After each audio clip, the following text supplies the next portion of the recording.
Chapter 649. In the Lingyan Pavilion, Liang Wangsun sensed Xiao Zhang's arrival. As experts at the top ranks of the Proclamation of Liberation, they were far too familiar with each other. He knew just how crazy and frightening of a person Xiao Zhang was. He could even sense that Xiao Zhang's spear strike tonight was even stronger than the one he had thrust at Su Li in Xuanyang City. But he did not raise his head, because he was somewhat tired, and also because he knew that Xiao Zhang could not possibly fall into the Lingyan Pavilion. The darkness in front of the Lingyan Pavilion suddenly began to burn. In an extremely short amount of time, it transformed into a blazing cloud of fire. With a rip, a crack appeared in the middle of the crimson cloud of fire. A spear protruded from this crack. This spear seemed very ordinary on the outside, pitch black and without a single pattern, yet it gave off an extremely terrifying feeling. It was like the hand of a demon reaching out from the depths of the abyss. As Xiao Zhang fell into the Lingyan Pavilion, the white paper on his face was suddenly plated with a gloomy metal color. The eyes peeking out from the two holes in his face suddenly blazed, even somewhat crazed. The blazing darkness was torn to shreds, the blazing cloud was twisted into countless wisps, and his spear fiercely stabbed at the spear. A loud bang resounded. A howl of pain burst forth from Xiao Zhang's lips, causing countless cracks to appear on the white paper on his face. His body was like a stone that had been struck flying. From the night sky in front of the pavilion of ascending mist, he flew backwards at high speed, transforming into a stream of light that heavily collided with the walls of the imperial city. Countless cracks appeared on the thick walls of the imperial city, just like the white paper on his face. Countless fragments rustled down from these cracks. The blazing darkness gradually calmed down. There were no more flames, only a fiery light. This was the Red Cloud Qilin. Xue Xingchuan sat on the Red Cloud Qilin, watching Xiao Zhang slide down from the walls of the imperial city to the ground, his expression indifferent. The fragments that fell from the cracks in the walls fell on Xiao Zhang's body. He used the spear to prop his body up, and the fragments of bricks on his shoulders fell once more, just like the blood he had spat out. He used his somewhat trembling left arm to wipe the blood from his face, and looked at the Lingyan Pavilion several hundred zhang away. His expression was extremely complicated, somewhat reverent, somewhat fearful, and extremely excited. As expected of the second divine general of the continent, Xue Xingchuan's strength was truly too strong, so strong that even he found it hard to endure. But the emotions in his eyes were not completely because of Xue Xingchuan. Most of it was because of the seemingly ordinary spear in Xue Xingchuan's hand. Frost God's Spear. Xiao Zhang stared at the spear in Xue Xingchuan's hand and shrieked. His eyes were blazing, and his voice was trembling like boiling tea. Frost God's Spear. The divine weapon that accompanied Emperor Taizong back then. Number 1 on the tier of legendary weapons. Xue Xingchuan's strength was truly too strong. He was even stronger than the rumors, ridiculously strong. The array pivot of the imperial design was in the imperial palace. The divine empress had Xue Xingchuan guard the imperial palace precisely because she had absolute confidence in him. Tonight, all the experts of the divine domain that had come to the capital had been drawn to the vicinity of the mausoleum of books by the divine empress. Even if an expert of the divine domain used the darkness to sneak in, they would still be incapable of avoiding the imperial palace's heavenly slaughter array. As for experts below the divine domain, no one was a match for Xue Xingchuan. Xiao Zhang's crushing defeat in one move was proof of this. And now, the Frost God's Spear was also in his hands. He even had the strength to fight against an expert of the divine domain. Now, unless Wang Po also came and held Zhou Dufu's having blade, there was still a sliver of a chance.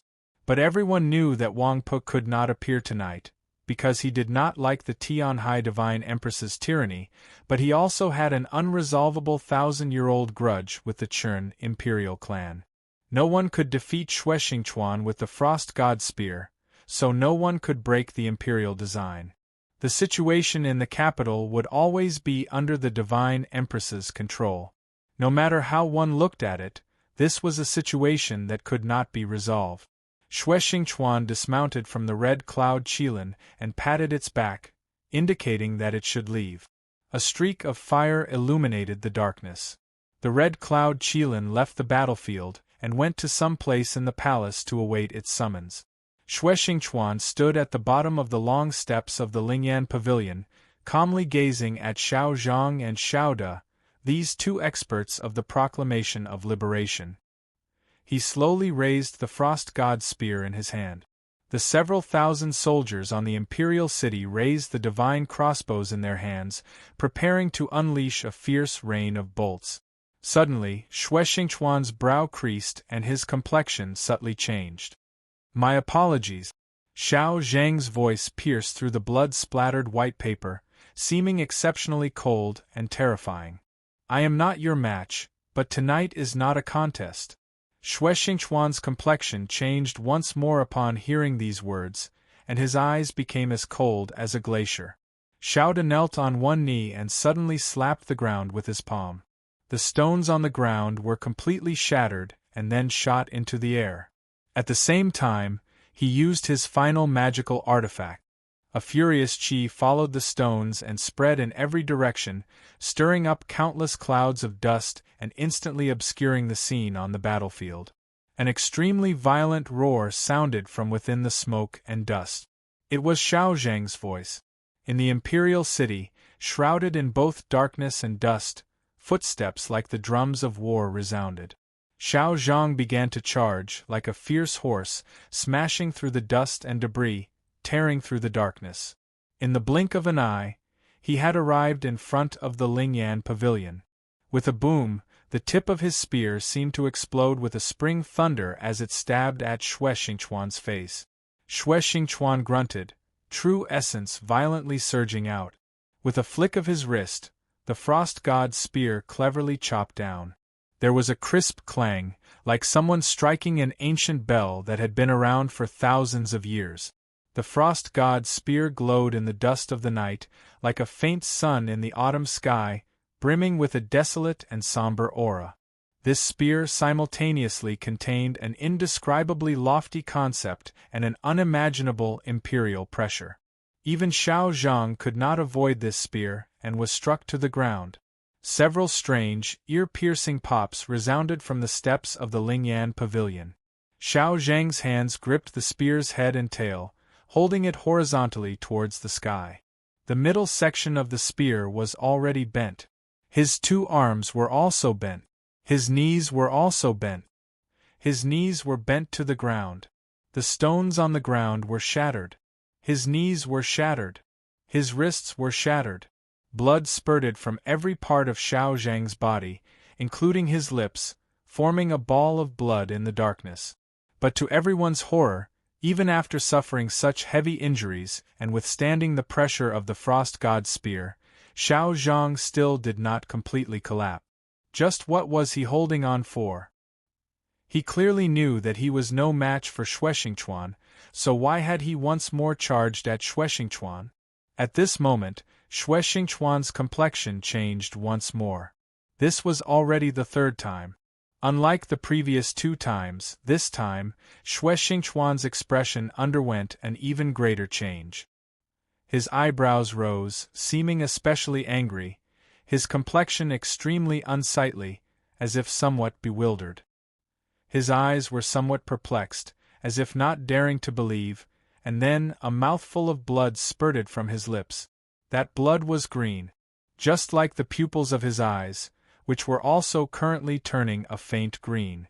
And just like his eyebrows and hair, blown away by the night wind, all of them were green.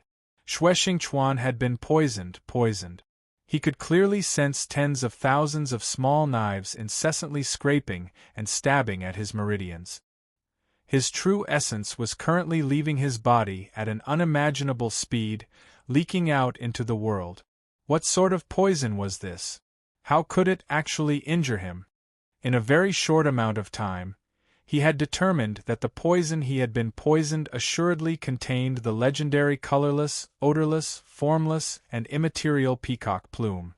But was that not the method of the demon princess? Could it be that those people who opposed the divine empress tonight had actually colluded with the demons? But when had he been poisoned? Since Principal Shang was Taoist Ji, then this divine physician was assuredly a master of poisons. In this aspect, he had always been very careful. In this half-year, whether it was eating or cultivating, or even bathing or changing clothes, he had never relied on the help of others. He had always been very cautious. Suddenly, he thought of something and understood the cause of his poisoning. Gazing at a palace hall in the darkness, his complexion changed once more, becoming somewhat pained, somewhat sad, somewhat sorrowful. As it turned out, the medicine used to cure people was the poison used to kill. Nothing was more poisonous than the human heart. Within that secluded palace hall, Zhou Tong, who had been heavily injured by Chen Chang Xing in the first half of the night, lay on the couch like a corpse. His eyes were wide open as he stared at the ceiling of the palace hall. His eyes were like the eyes of a dead fish, devoid of luster. It was somewhat nauseating to look at, just like the bad breath that came from his mouth. The most poisonous thing is the human heart. The human heart is human nature, and human nature wants to live. What's wrong with that? Zhou Tong stared at the ceiling, his face ashen. Using a weak voice that no one could hear, he muttered to himself, "None of us are his match, not even the Empress. Our family only has the two of us, we can't both die. He promised that I would live, so, big brother, then I can only let you die." Fresh blood dyed Xue Xingchuan's armor green, suffused with a faint luster. The imperial palace in the darkness suddenly became abnormally quiet. Countless gazes fell upon the long steps of the pavilion of ascending mist. Xiao Zhang knew that his mission was accomplished and could no longer endure. He painfully pulled back his broken arms and used his only undamaged right foot to step on the cracked ground, leaving Xue Xingchuan's body. Xue Xingchuan incessantly coughed, and with each cough, a stream of green blood flowed from his lip. The gentle breeze of the night brushed against his eyebrows and the hair on his temples. He no longer had the strength to hold the frost god's spear in his hands. Somewhat exhausted, he put it down. With a thud, the ground trembled and the frost god's spear heavily fell to the ground. Xue Xingchuan did not fall. Gripping the spear in his hand, he slowly lowered his head and then closed his eyes. Countless cries of alarm rose from the imperial city, brimming with grief and shock. Suddenly, flames soared into the sky from the two corner towers to the southwest.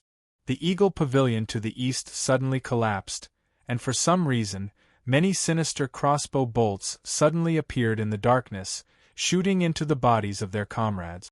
Screams rang out incessantly as the entire city began to tumble.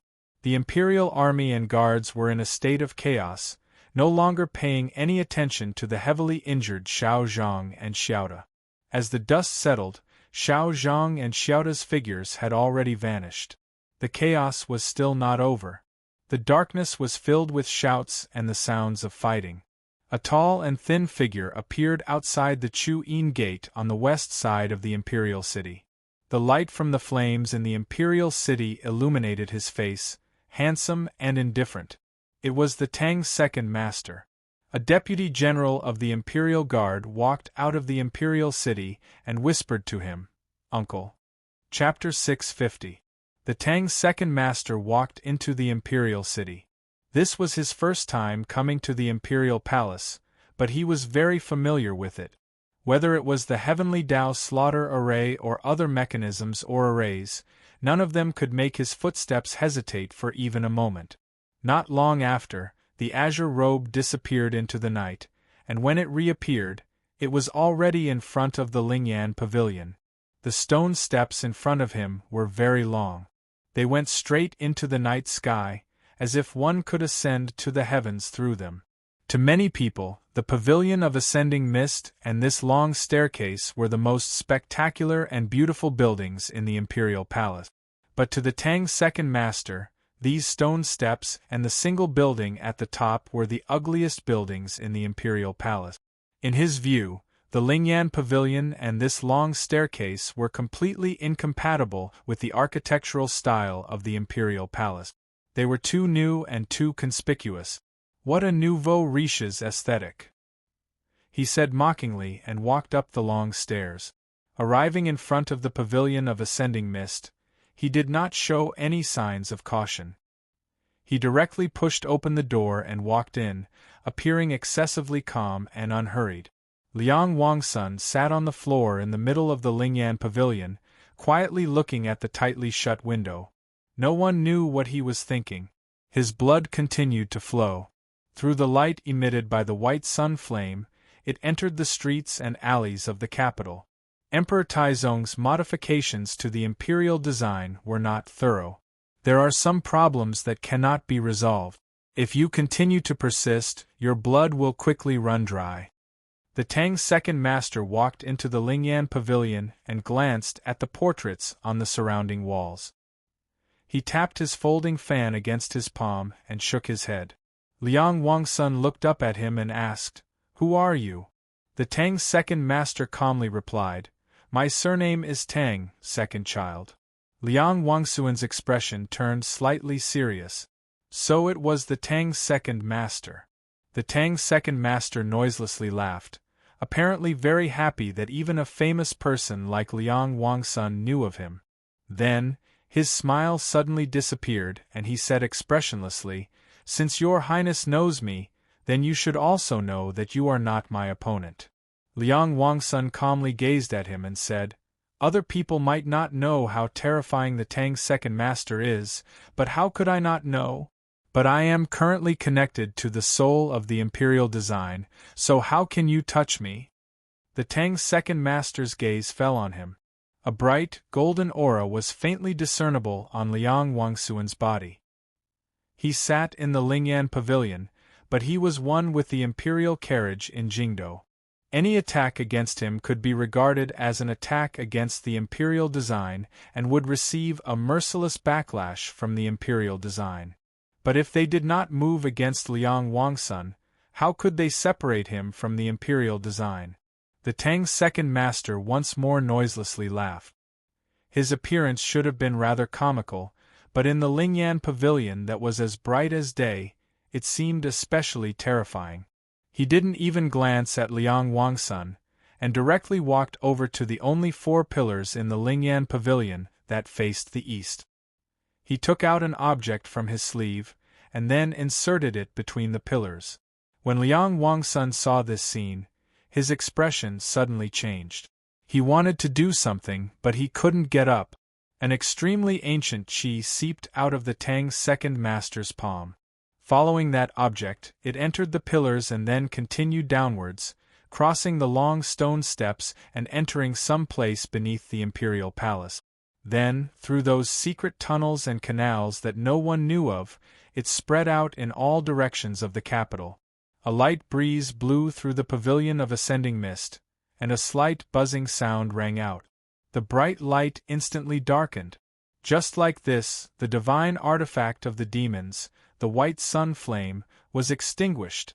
Liang Wangsun's blood flowed down his hand and onto the white sun flame, but it could no longer be absorbed, so it continued to drip to the ground.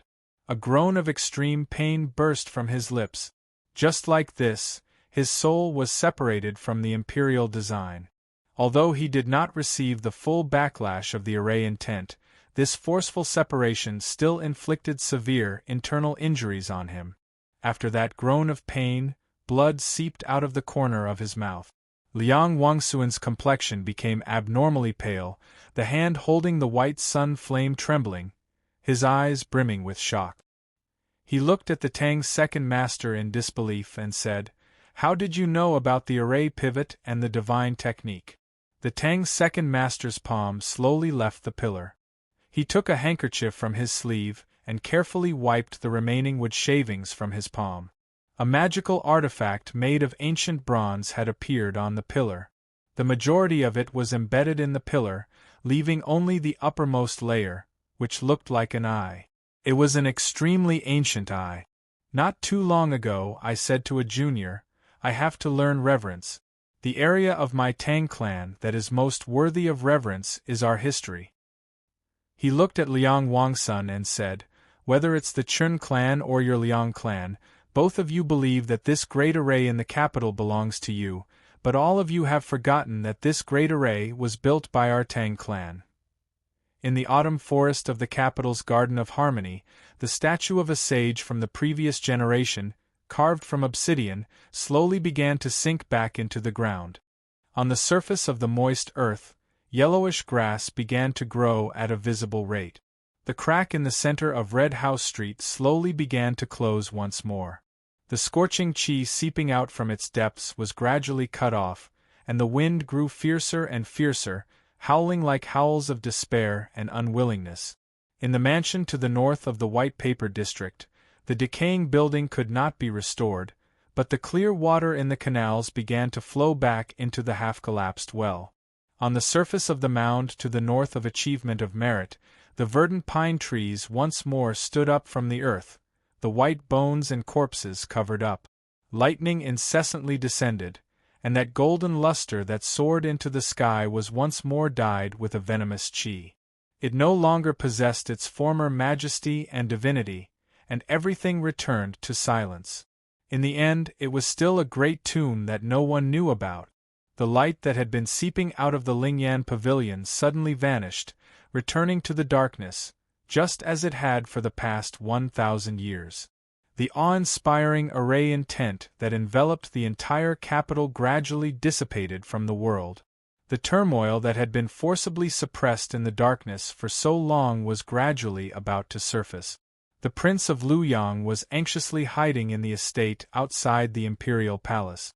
The other princes of the Chun clan, on the other hand, were hurrying to the residences of the disciples and old friends of their fathers. The various ministries and monasteries of the great Zhou imperial court were all in a strange silence. No one knew what sort of change would occur in a little while. The Ivy Academies were also in a state of absolute silence. Whether it was the cavalry of the imperial court or the orthodoxy, they had all withdrawn to places where the situation was even more tense. No one knew that the principal of the Heavenly Tao Academy, Zhuang Jihuan, was currently in the estate of the Minister of Rites. The Minister of Rites, who had only displayed his true inclinations in the Battle of the Bridge of Helplessness, possessed a very high prestige in the imperial court. Thus, although he had endured extremely bitterly for the past year, the Divine Empress had not treated him as she had treated other officials, directly driving him out of the imperial court and even granting him death. Perhaps it was because of this reason that his attitude was not as fierce as many people thought it would be. If it's possible to not have people die, it's best if no one dies. If it's possible to have fewer people die, then it's best to have fewer people die. The Minister of Rites took out a thick stack of paper from his sleeve and placed it in front of Zhuang Jihuan. I've guarded the imperial court for 200-some years, guarding for the clouds to part and the moon to shine, not for a single dynasty to gain power and for blood to flow. I have deep respect for the Empress, and I also have pity for those officials. Not everyone is Zhou Tong, not everyone is Qing Jun, not everyone is a thief. Ever since Zhuang Huanyu had committed suicide, Principal Zhuang, who had lost his only son, had become even more taciturn. Tonight was no exception. He took the stack of paper, glanced at the names on it, then turned and walked out of the estate. He did not make any promises to the Minister of Rites. The Minister of Rites looked at his back and sighed. He knew that after tonight, whether the Divine Empress won or his side won, they would assuredly welcome an extremely desperate situation. Tonight, the situation in the capital was abnormally tense, but also exceptionally strange. Of the factions that could exert sufficient influence on tonight's situation, there were still some that had not made their voices heard. The silence of the Li Palace perhaps meant that the Pope was still hesitating, just like that green leaf, still swaying. But the Tianhai clan that had operated in the capital for many years, that had great power in both the military and the imperial court, Why was it still maintaining its silence?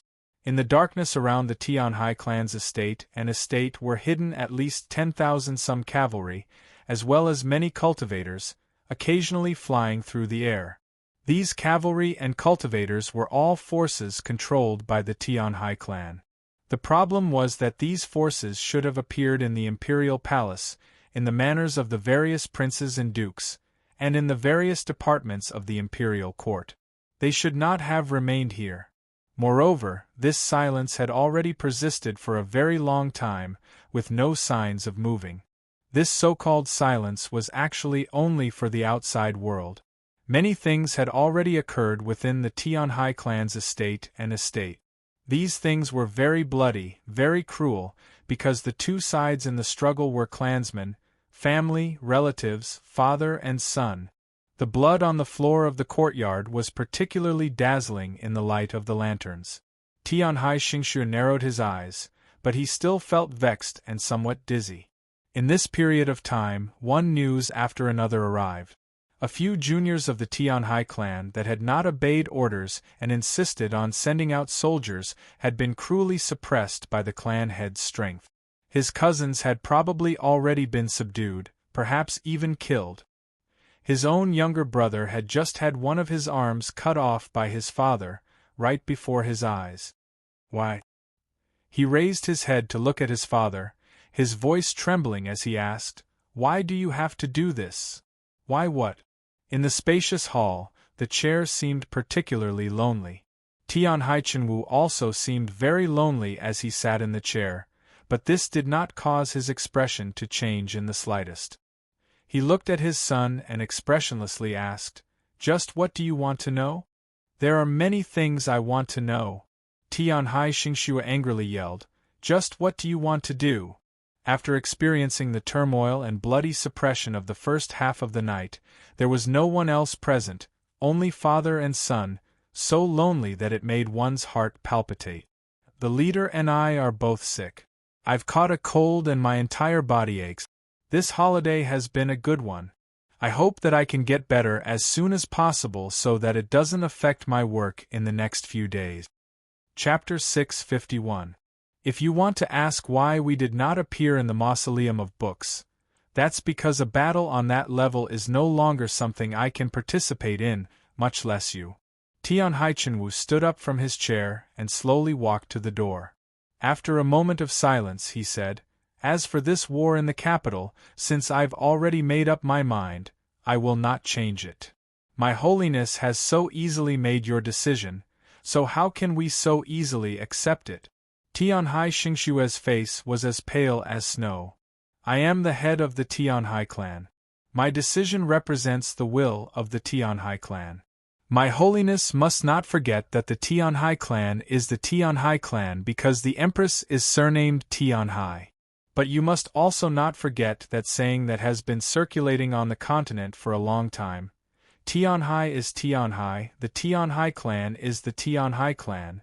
Tianhai Chenwu looked at his son like he was looking at an idiot and harshly yelled, "Why should I have the Tianhai clan accompany her in death?"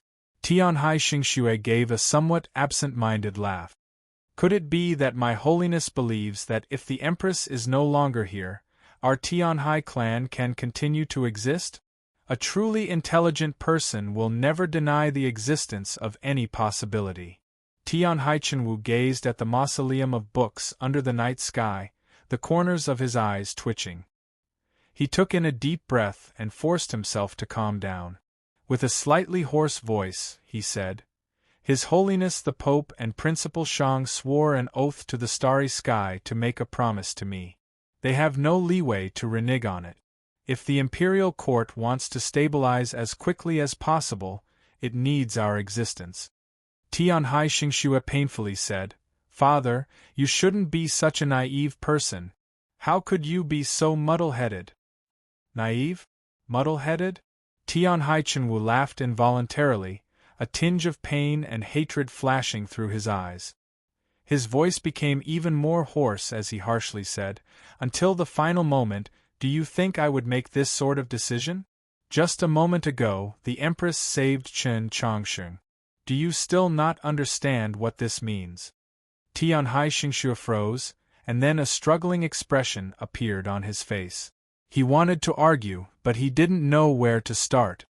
This means that the Empress has already decided to pass the throne to Chen Chongqing. But news just came from the Mausoleum of Books that Chen Chongqing is not Crown Prince Xiaoming. Is that important? No matter who Crown Prince Xiaoming is, the Empress has never thought about passing the throne to me. Tianhai Chenwu's voice became even colder. This being the case, why should I let the Tianhai clan shed blood for her? Tianhai Xingxue was still unable to accept it, saying, even if that's the case, could it be that you can ascend to the throne afterwards? No. The only one who could ascend to the throne was still that Crown Prince Xiaoming, whose whereabouts were unknown. Principal Shang has planned for so many years that he would never allow anything else to happen. The Prince of Xiang can't, the Prince of Zhongshan can't, and Sir also has no hope. So what difference does the situation make? The difference is that if the Empress wins, for the sake of her son, she will definitely weaken us as much as possible in the next few years, perhaps even directly kill us.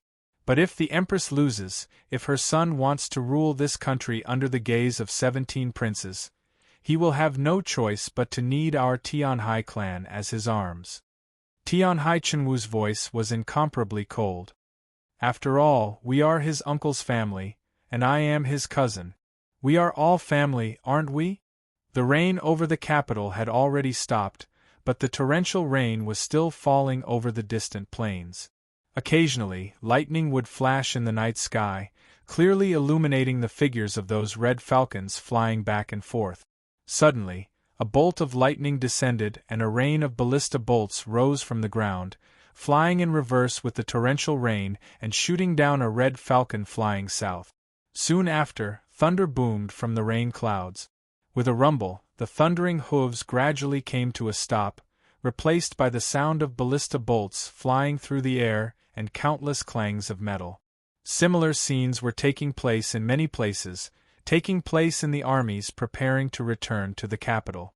The great Zhou army in the rain grew restless and then quickly fell silent, no longer making a single sound. Tens of thousands of cavalry had stopped advancing, pausing in the torrential rain. It was strangely quiet, and no one knew what had happened. At the very front of the cavalry of the great Zhou's Mount Song army that had returned from the Wusong mountain fortress was a carriage. With the support of a guardian, the old lady of the Mutuo clan struggled out of the carriage. Standing in the torrential rain, she gazed at the dense mass of cavalry in front of her. "Where is your clan's general?" The several thousand cavalry of the Mount Song army parted like a tide. The 7th Divine General of the Great Zhou, Tian Song, rode out from the rear on his black dragon horse. Seeing the elderly woman next to the carriage, Divine General Tian Song slightly lowered his head, allowing the rain to wash his armor in silence for a very long time. In the end, he still dismounted from his horse and said stiffly to the old woman, "This child is fully armored and cannot bow to mother. It's already a time like this, so what's the point in caring about such unnecessary formalities?" The old lady of the Mutuo clan was not angered by his attitude. "Like an ordinary old woman," she muttered, "your daughter is about to give birth, so why aren't you quickly following me home to take a look?" The Black Mountain Camp was the unit of the great Zhou army most skilled in defense. They were famed for their arrays and especially skilled at using magical artifacts. Normally, they guarded the capital and were deeply trusted by the Divine Empress. Some time ago, because the Demon Lord had left Xuelao City and ventured deep into Mount Han, the situation in the north of the continent was abnormally tense. The Black Mountain Camp had been called forward by the Ministry of the Army to defend the front line of Huayang County, but it was still not far from the capital. Of the several armies returning to the capital tonight, although the Black Mountain Camp did not have many cavalry, it was the fastest to reach the capital. Until they were forced to stop by the torrential rain or some other reason in the highlands of Red Pine Valley, 30 li north of the capital. The torrential rain fell upon the makeshift tents with a boom. It did not sound like war drums, but more like leather bags filled with alcohol falling to the ground. The tent was filled with the smell of strong alcohol, but this did not mean that at this tense moment there were still people in the mood to feast. Rather, it was because some of the soldiers had suffered significant injuries and were currently receiving treatment. The commander of the Black Mountain camp was Divine General Wu Shuang. This divine general had an extraordinary background and an elegant demeanor. He was strict with his subordinates, but not harsh. He was fair in reward and punishment, and had a certain degree in reward and punishment. He was deeply loved and respected by the soldiers under his command. If someone had the intention to harm him, let alone being injured, even if they were beheaded, his personal soldiers would still ensure his safety. But tonight's situation was different. Those personal soldiers could not fight to the death with their opponent. Divine General Wu Shuang's face was as white as paper. It was obvious that he had suffered significant injuries. His face was like frost, cold to the extreme. His gaze flitted across those guardians that he had grown up with, ultimately resting on his father. He became agitated and wanted to stand up, but he was restrained by a magical artifact, unable to move. He angrily roared, "The Empress has always been gracious to me. Father, by doing this, aren't you making me unjust?" The head of the Wu family looked at his son and said, "The Empress truly does trust you, but has she ever trusted your family in the slightest?" Wu Shuang's expression did not change. He sternly said, "The Empress has treated me well. I cannot let her down." The head of the Wu family's expression also did not change. He indifferently said, "So as your father, I will not let you do anything that would betray your heart. Right now, you have the heart, but you have no power." Wu Shuang thought of how his father had led the guardians to ambush him and restrain him, and his expression became even more unsightly. The head of the Wu family calmly said, "Let it go. The Empress previously saved Chen Chongqing in the Mausoleum of Books, which directly led to the betrayal of the Tianhai family. Did she not think of this? But why does she still insist on doing this? Because she is Chen Chongqing's mother. Then, do you think I would harm you?" After a fierce battle, the reinforcements from the Han Province army temporarily stopped at the Qinggong Mountains outside the rain clouds. The 6th Divine General of the Great Zhou, Tian Chui, stood on the corpse-filled battlefield, his 2 hands gripping the metal sword. Tensome streams of blood seeped out from the chinks in his armor. His eyes were wide open, brimming with rage. He looked at those subordinates that he had once fought shoulder to shoulder with on the battlefield, looked at those former schoolmates, and harshly yelled, "Even if you can kill me, how can you convince the masses? 7 armies have returned to the capital. Even if you kill us generals, how can you make the soldiers obey your orders?" The several dozen people surrounding him suddenly parted. The principal of Star Caesar Academy, Chen Guansong, slowly walked over from the foot of the mountain. "Teacher, when did you leave the capital?" Divine General Tian Chui looked at Chen Guansong, his expression abruptly changing. "Even Sir has betrayed?" Chen Guansong looked at him and said, "The great Zhou dynasty has never been surnamed Tianhai, but Chen. Your teacher cannot accept the word betrayal." This extremely senior and inconspicuous figure of the great Zhou army, so inconspicuous that everyone had almost forgotten about him, gazed at the disciple that he had admired the most 200 years ago and was now at the end of his rope. He could not bear to see this. "You fought against the demons in the north, achieving great merit for the human race. The reason the great Zhou has been able to barely maintain a balance of power in these last few years is all because of you. As long as you are willing to surrender, whether it's His Holiness the Pope, Principal Shang, or the princes, they will all be extremely happy. You will be able to choose any army in the north." Divine General Tian Chui's expression was a little perplexed, but after a few moments it completely vanished. A hint of ruthlessness flashed across his face as he asked, "Just why?"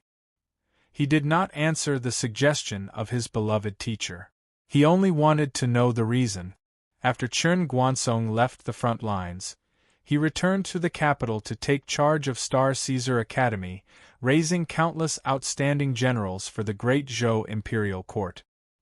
He was assuredly extremely trusted by the Divine Empress, and based on his understanding of his teacher, Chen Guansong could not have endured for 200-some years for tonight's matter. So just what had made him stand against the Divine Empress? I said before that the reason the Great Zhou has been able to maintain a balance of power in the north with the demons in these last few years is all because of you. Xue Xingchuan has remained in the capital all this time. Su Shiji and the others have been mediocre and incompetent. Crucially, just what is the Divine Empress thinking? Correct, in the end, I was still disappointed in the Empress. This is the reason.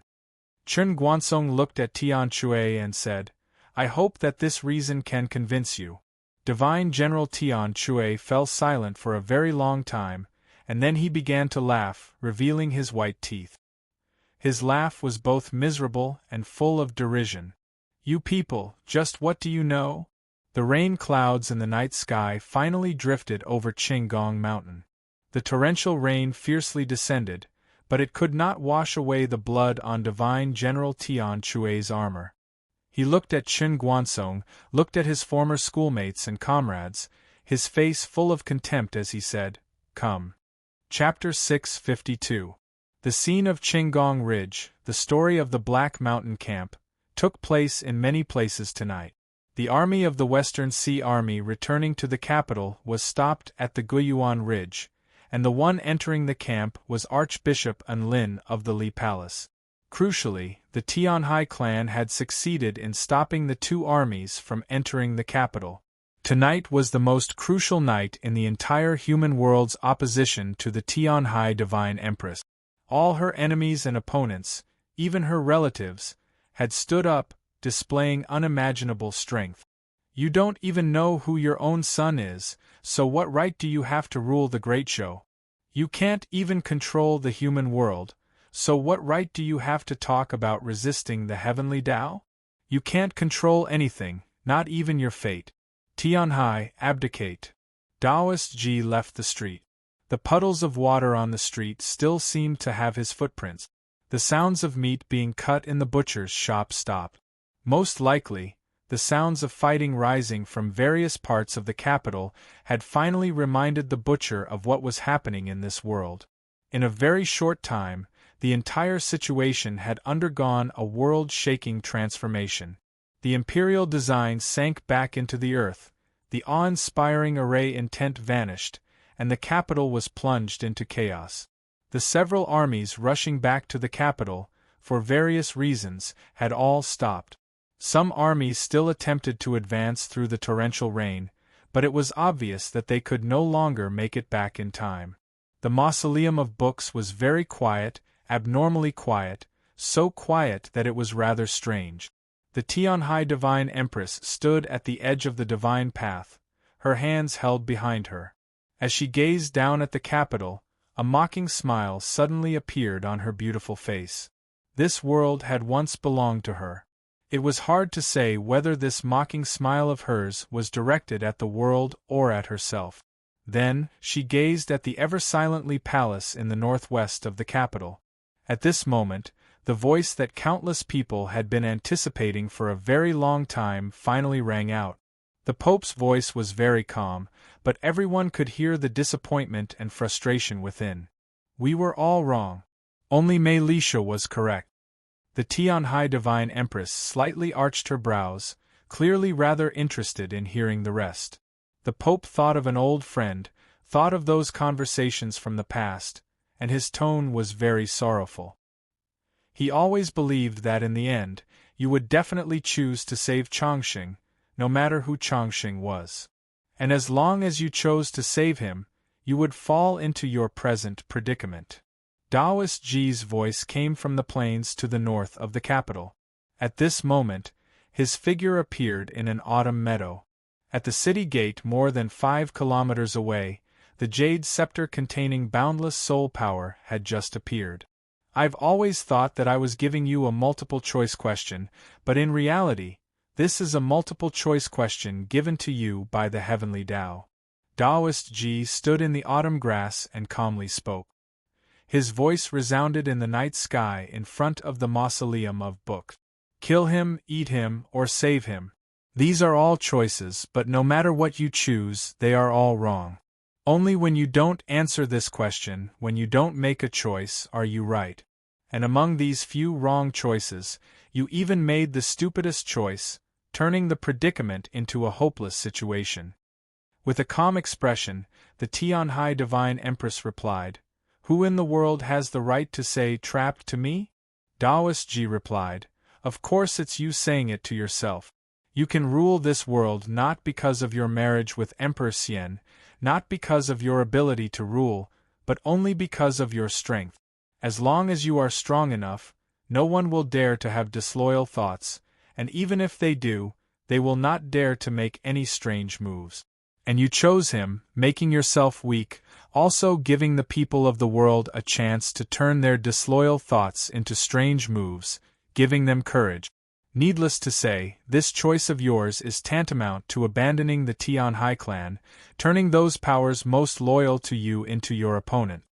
The Tianhai Divine Empress's gaze fell upon the capital, seeing those scenes of slaughter, seeing the quiet Tianhai clan estate. Then she looked outside the capital, seeing those valleys in the torrential rain, the blood in the valleys.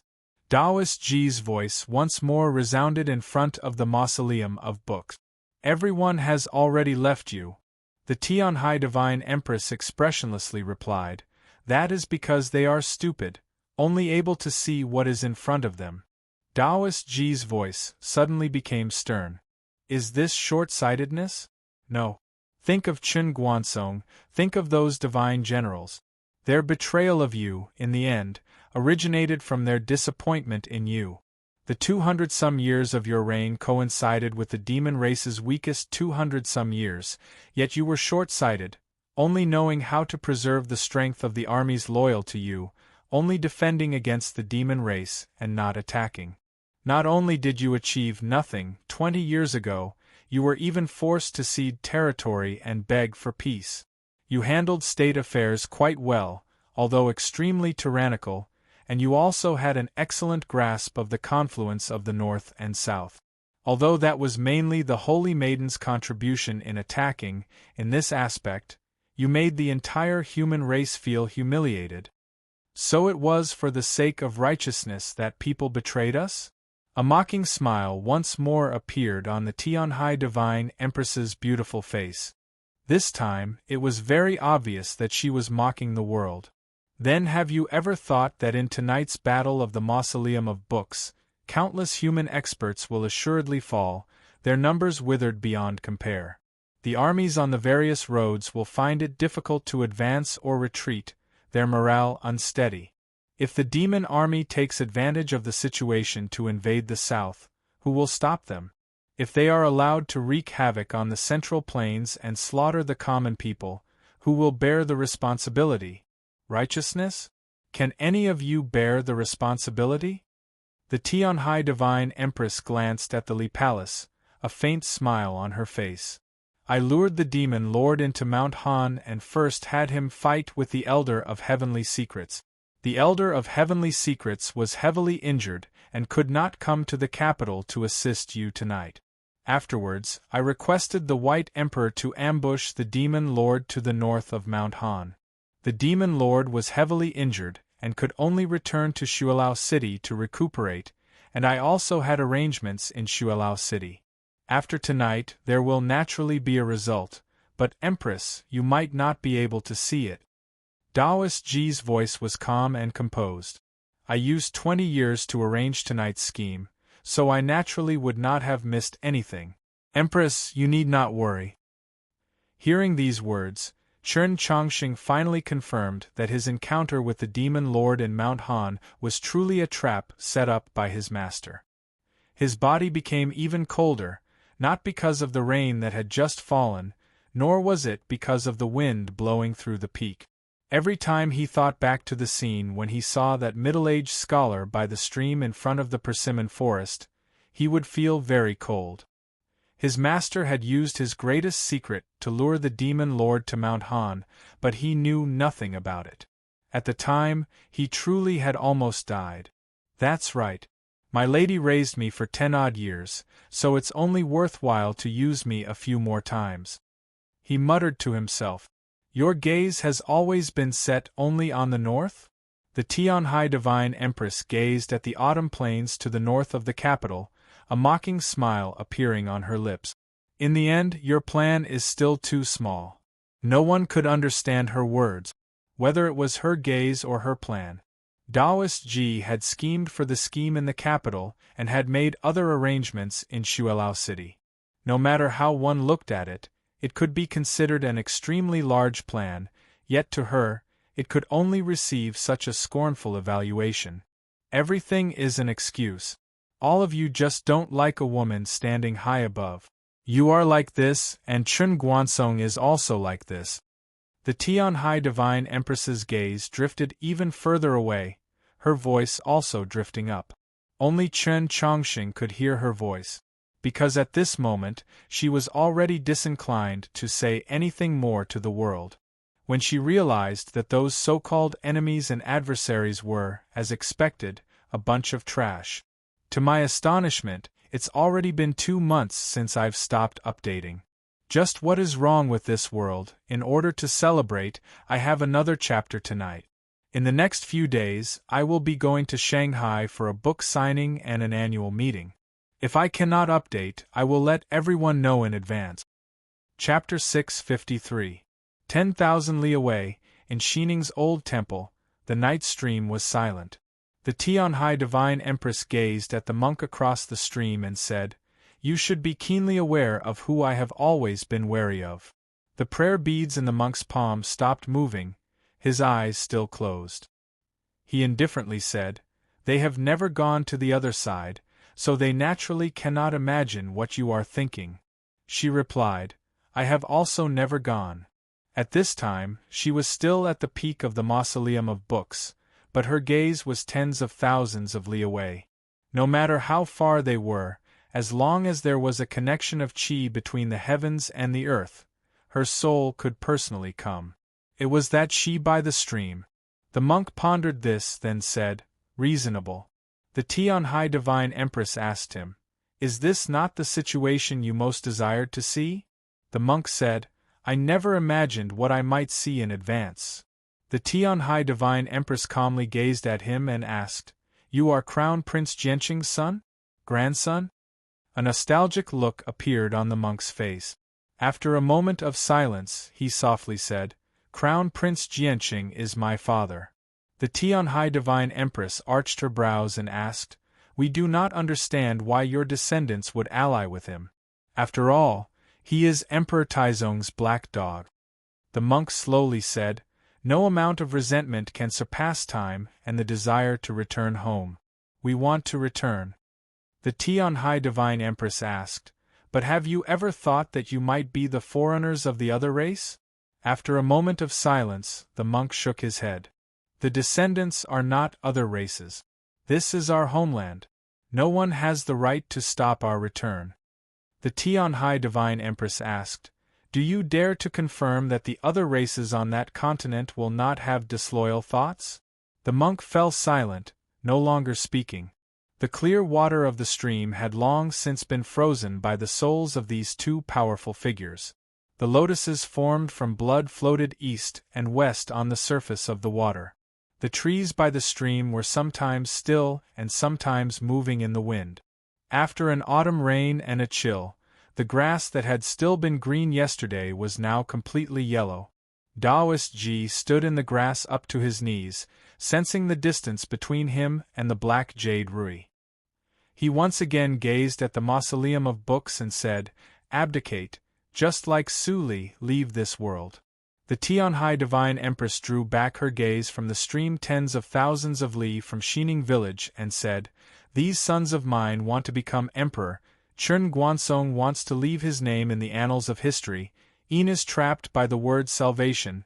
The White Emperor wants to battle with the Demon Lord. But what about you? I still don't understand what you're trying to achieve by doing so much. Daoist Ji expressionlessly said, "This is the will of His Majesty Emperor Taizong. Moreover, you promised me and junior brother that you would return the throne to the Qin clan." The Tianhai Divine Empress replied, "I only have one son. He suffered the wrath of the heavens, and in my womb, his sun wheel was destroyed." At this point, she glanced at Chen Chongqing, then glanced at some other place in the mausoleum of books. "No matter who my son is, whether he is pure, simple, stupid, or crippled, if he ascends to the throne, who will rule the world?" The Tianhai Divine Empress gazed in the direction of the autumn plains and mockingly said, "When the time comes, who will be the true emperor? Those good-for-nothings and bastards, or you?" Daoist Ji said nothing, not answering this question. The night wind blew across the wilderness. The yellow grass swayed in the wind like a rice paddy, but there was no fragrance, only the smell of decay after being soaked in the rain. After saying so many uninteresting things, after seeing so many uninteresting people and matters, in the end, all of you still have to kill us. As the Tianhai Divine Empress said these words, she finally moved. She took a step forward, her hands that had always been held behind her back slowly opening. There were no longer any drops of rain falling from the night sky, but when she opened her hands, a few droplets of rain drifted over from some place in the wind and landed in her palm. She lowered her head to glance at the pearl-like droplets of water in her palm, then raised her head, gazing at this world that had already caused her extreme irritation.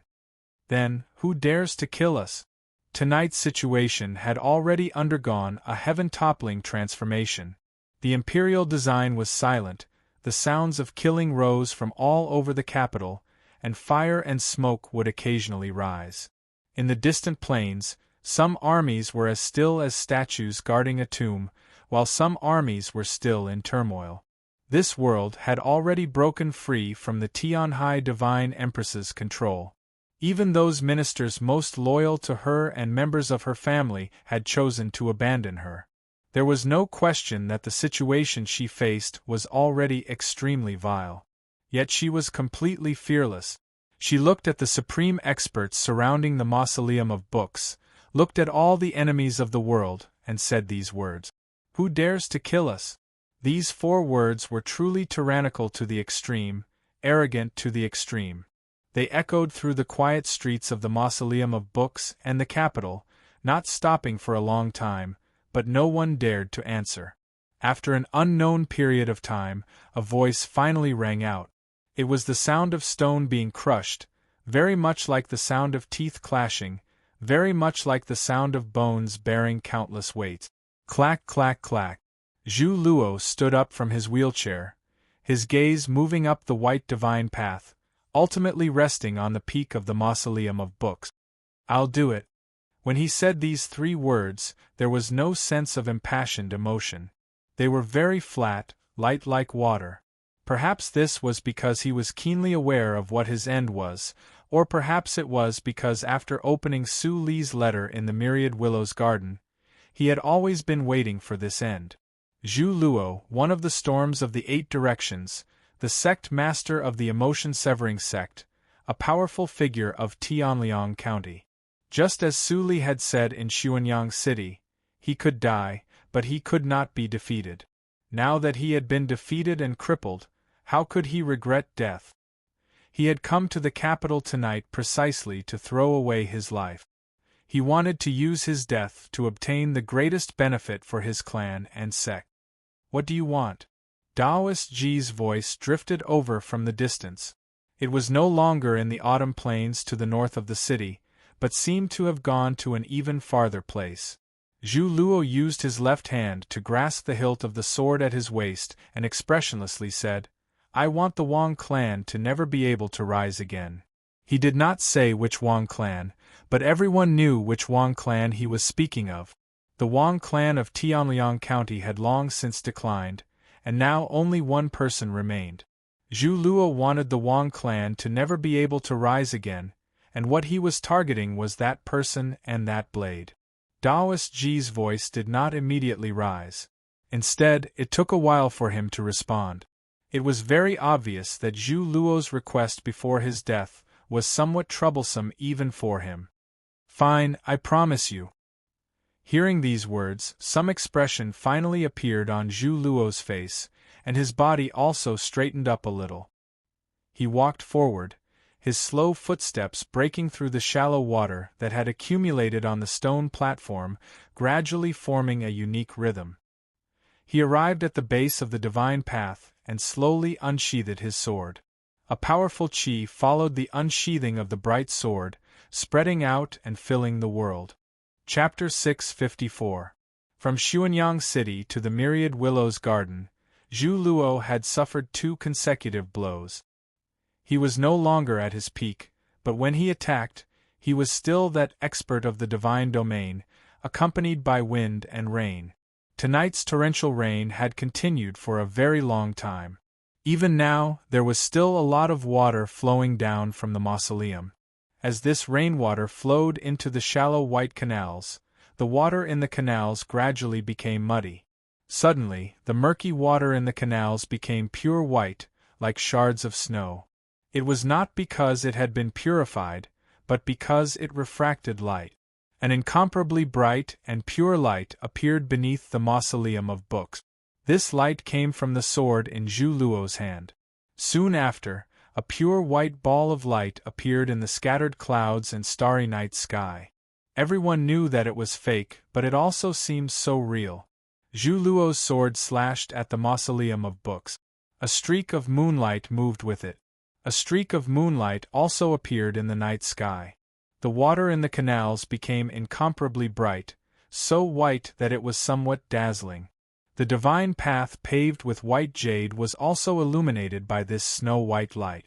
One sword intent, 2 streaks of moonlight, rose and fell like a tide. This was the strongest sword style that Zhu Luo had comprehended several hundred years ago when he saw the moon of the demons in the snowy plains of the extreme north. He had relied on this sword style to directly kill the second-ranked demon general and establish his unparalleled reputation. Tonight was his last night, so this sword was presumably his last, so it was only natural that it would be his strongest. The entire mausoleum of books was illuminated by the moonlight. This peerless expert of Tianliang County, even while still heavily injured, was able to push his sword intent to such a level.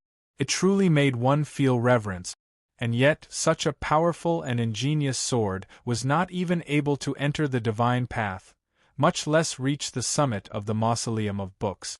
Just when the 2 streaks of moonlight rose with the sword intent, another streak of light exploded from beneath the mausoleum of book. This streak of light was even brighter than Zhu Luo's moonlight, even more pure white, even more somber. It was also a streak of sword light. Like a snowstorm, the sword glows enveloped the world beneath the divine path in an extremely short amount of time. 2 extremely powerful sword intents met. The water in the shallow canal jumped as if it was boiling, spraying countless sparkling water droplets into the night sky before being cut in half. Countless perfectly straight sword marks appeared on the hard black stone platform. They were several feet deep and were deeply embedded into the ground. Countless shrill sounds of slicing filled the heavens and the earth, and it seemed extremely terrifying. Would the 2 beams of moonlight be able to disperse the wind and snow, or would the wind and snow ultimately be able to cover up the moonlight? An extremely ear-piercing sound of metal breaking rang out. The snowstorm raged, and the moonlight in the night sky was blown to pieces. The moonlight in front of the divine path was also annihilated. Zhu Luo's figure suddenly disappeared. The next moment, he returned to his wheelchair. His face was very pale, and the sword in his hand was broken. His grizzled hair fluttered in the night wind, and from time to time, a few strands would fall off. With the determination to die, he swung his sword at the mausoleum of books. With incomparable determination, he naturally would not choose to retreat. He was forced back by the sword intent that was like a snowstorm. The Tianhai Divine Empress had yet to act, so whose sword intent was so powerful? Zhu Luo's body slightly trembled, as if in the next moment, he would be blown to the ground by the night wind. Guan Xingke glanced at him. Zhu Luo slowly shook his head and slowly sheathed the broken sword in his hand. He slowly raised his head and looked forward. He could have performed these actions more elegantly, but he did not. He only performed them very seriously and slowly, because he knew that this was the last time he sheathed his sword. The snowstorm of sword intent gradually dissipated, faintly revealing the scene below the divine path. One could see that there was a pavilion there. A person sat in the pavilion. Zhu Luo looked over and sighed. "I didn't think that you were already this strong." With a light sound, the front of his clothes split open, revealing a clear and deep wound. Blood gradually seeped out. 2 years ago, Sun Mei risked his life to seek the Tao, which moved me. That night, I decided to break through. From that moment on, I was already this strong. An ancient voice rose from below the pavilion. This voice came from the armor, as if it had been smeared with the dust and rust of the armor for a long time.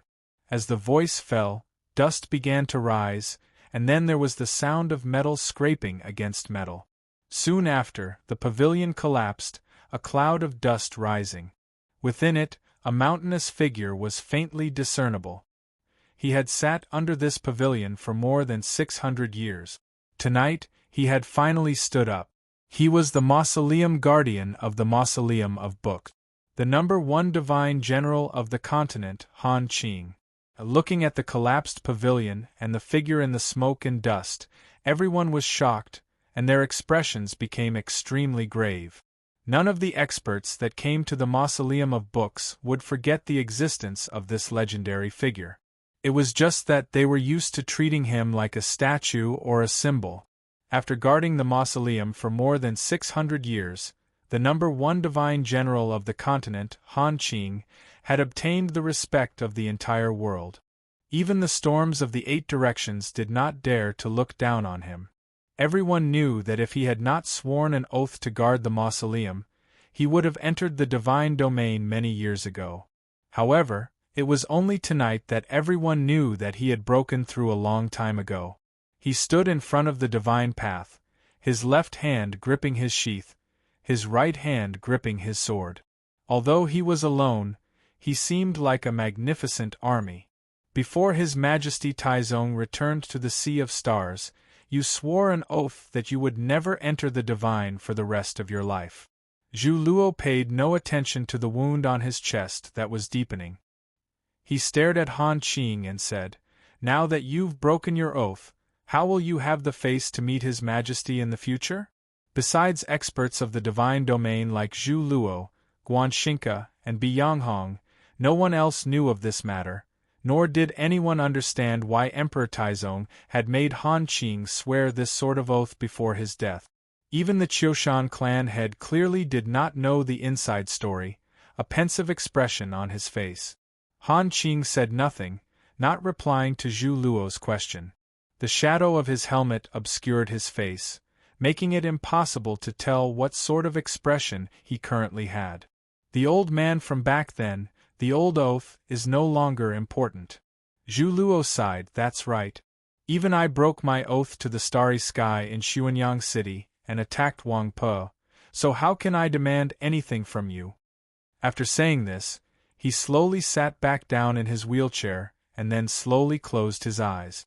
The blood seeping out from the wound on his chest suddenly changed color, becoming crystalline as if it was mixed with the shards of many crystals. The crystalline blood met the wind and transformed into countless rays of light. His body also transformed into countless rays of light, just like that bright expanse on the snowy plains of the demon race several hundred years ago. The rays of light were gradually dispersed by the wind, drifting in every direction until they vanished. All that was left was an empty wheelchair. Zhu Luo was dead. No matter what sort of evaluation the common people had of him, especially after that rainy night in Xuanyang City, he was still an important figure of the continent.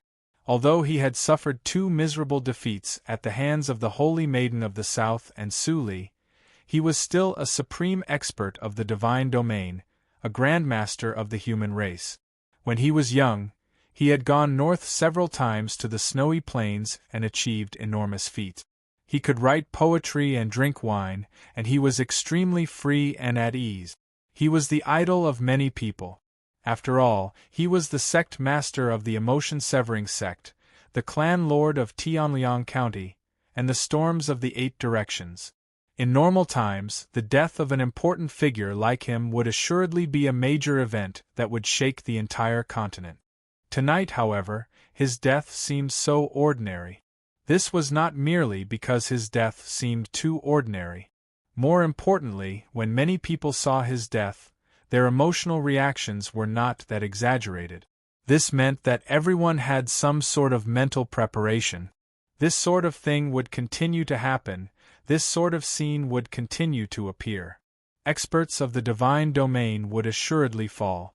But they did not know whether it would be the storms of the 8 directions or the saint at the peak of the mausoleum of books. Tonight truly was an extremely terrifying night. There was a clap. The scabbard in Han Qing's hand fell by his foot, splashing up some rainwater.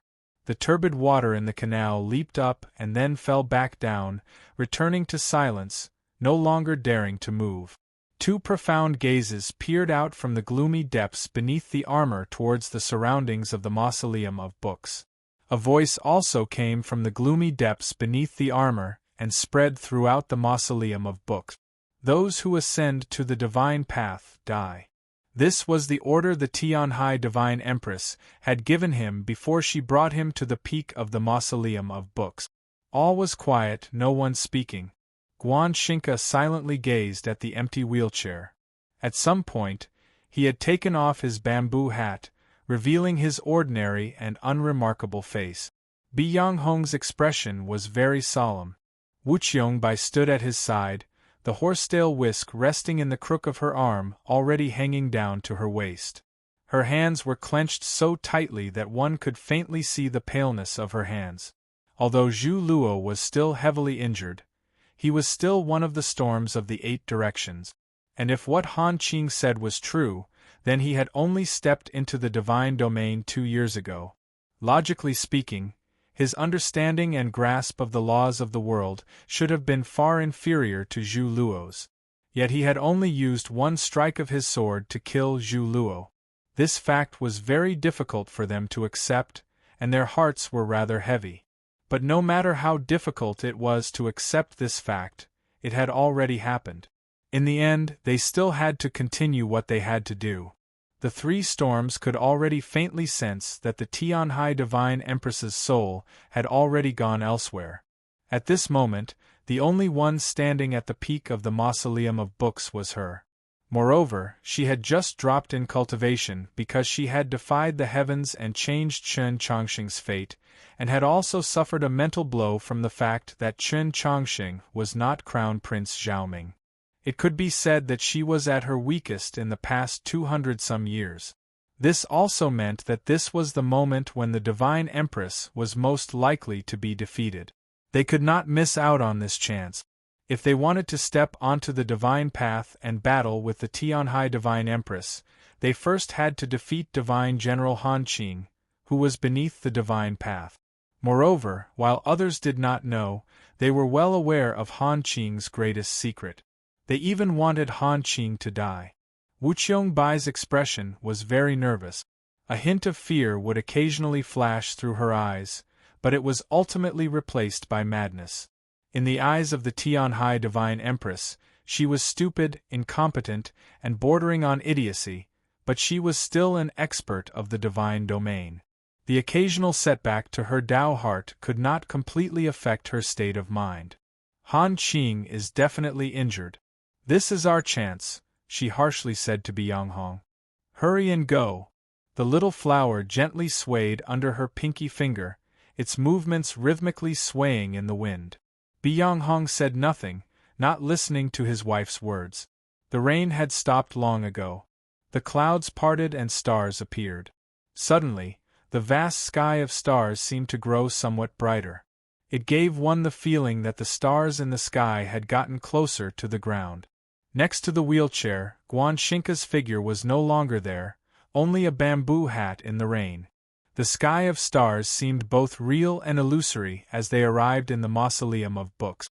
Following that figure, they swept towards where Han Qing stood. Han Qing slightly raised his head. The gloomy face that had been concealed by his armor for more than 600 years was finally illuminated by the starlight. It was an incomparably old face. Chapter 655. The sword rose, the sword fell, the wind and snow raged. Han Qing's sword was like the scenery on the snowy plains of midwinter, piercing into the starlight with extreme coldness. With countless clear cracking sounds, countless stars were cut apart and chopped to pieces. These stars were not real, just condensed starlight. Although they had been chopped to pieces by Han Qing's sword of snow and wind, they did not truly shatter. Instead, they became countless fragments of starlight. In the night sky in front of the divine path, countless trails of shooting stars appeared. At the very front of each trail was an extremely tiny fragment of starlight. Countless tails of starlight also appeared on the stone plateau and the waters of the canals, making them seem especially beautiful. Those dense and fine shooting stars pierced through the fierce snowstorm and landed on Han Qing's body. Papa papa!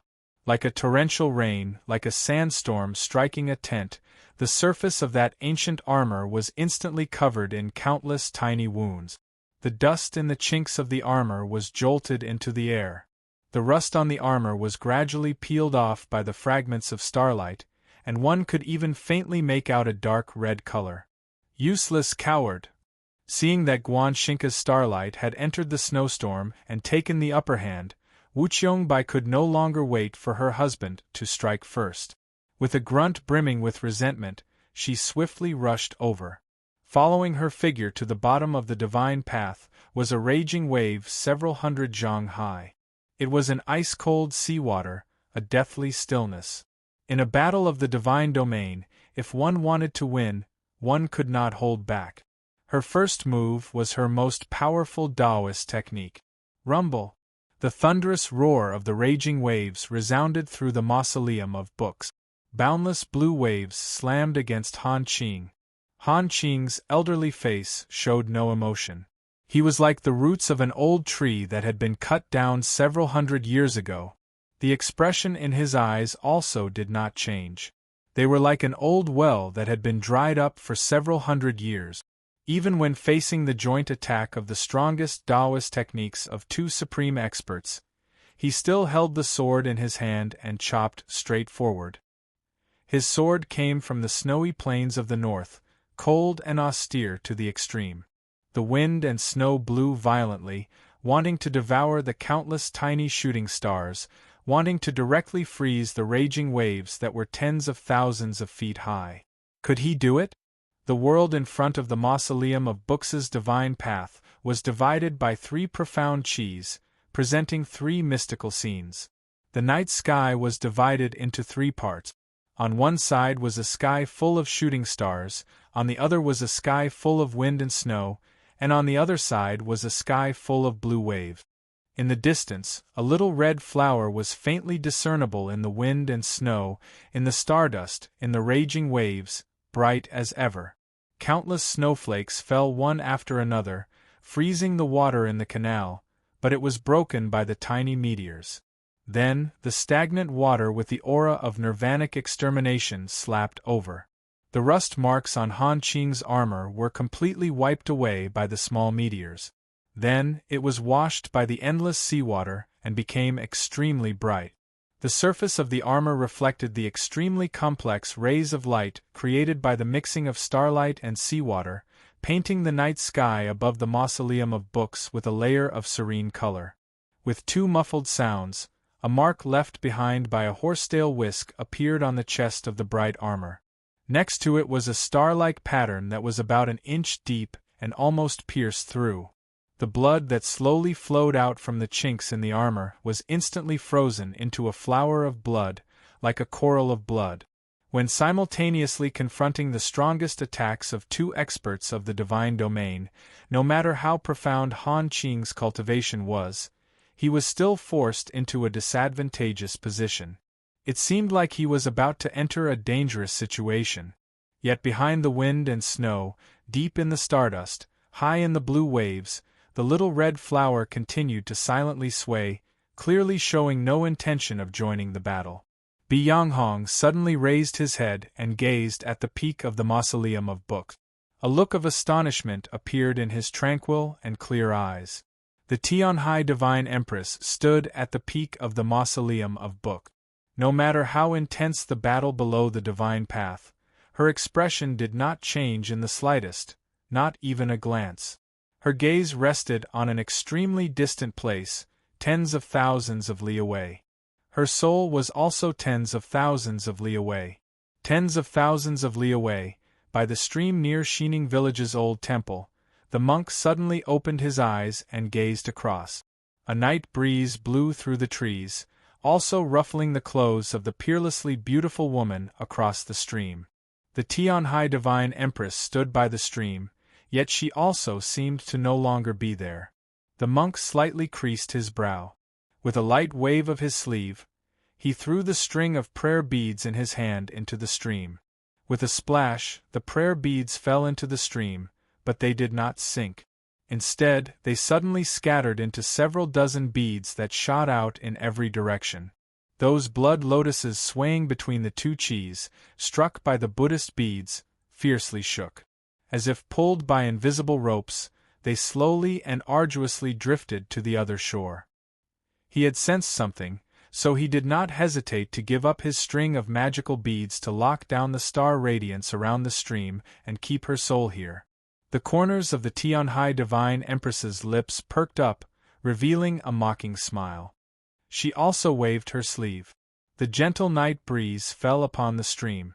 Those blood lotuses drifting over could no longer advance. Those Buddhist beads scattered across the stream like stars began to tremble for some reason. When the night breeze fell silent, she had already vanished from the stream. Due to many considerations, the plains between the capital and Luoyang did not have much arable land. The vast majority of it was plains. Late at night in early autumn, these plains that had just been drenched by a torrential rain were incomparably muddy and difficult to traverse. They were not much better than the great swamp to the northeast of White Emperor City. To Taoist Ji this was nothing. After leaving the capital, he had been heading east. It didn't take long before he could faintly make out the outline of that majestic city. Yet he did not continue forward. Instead, he stopped in the plains and glanced at the hourglass in his hand. The upper half of the hourglass was almost empty. The flow of sand was very thin and seemed like it could be cut off at any moment. He raised his head to the night sky. The night sky that should have been densely packed with stars was now devoid of a single star, only an endless black. At the edge of the night sky, one could faintly make out many fast-moving wisps of clouds. Only there could one see some silver radiant.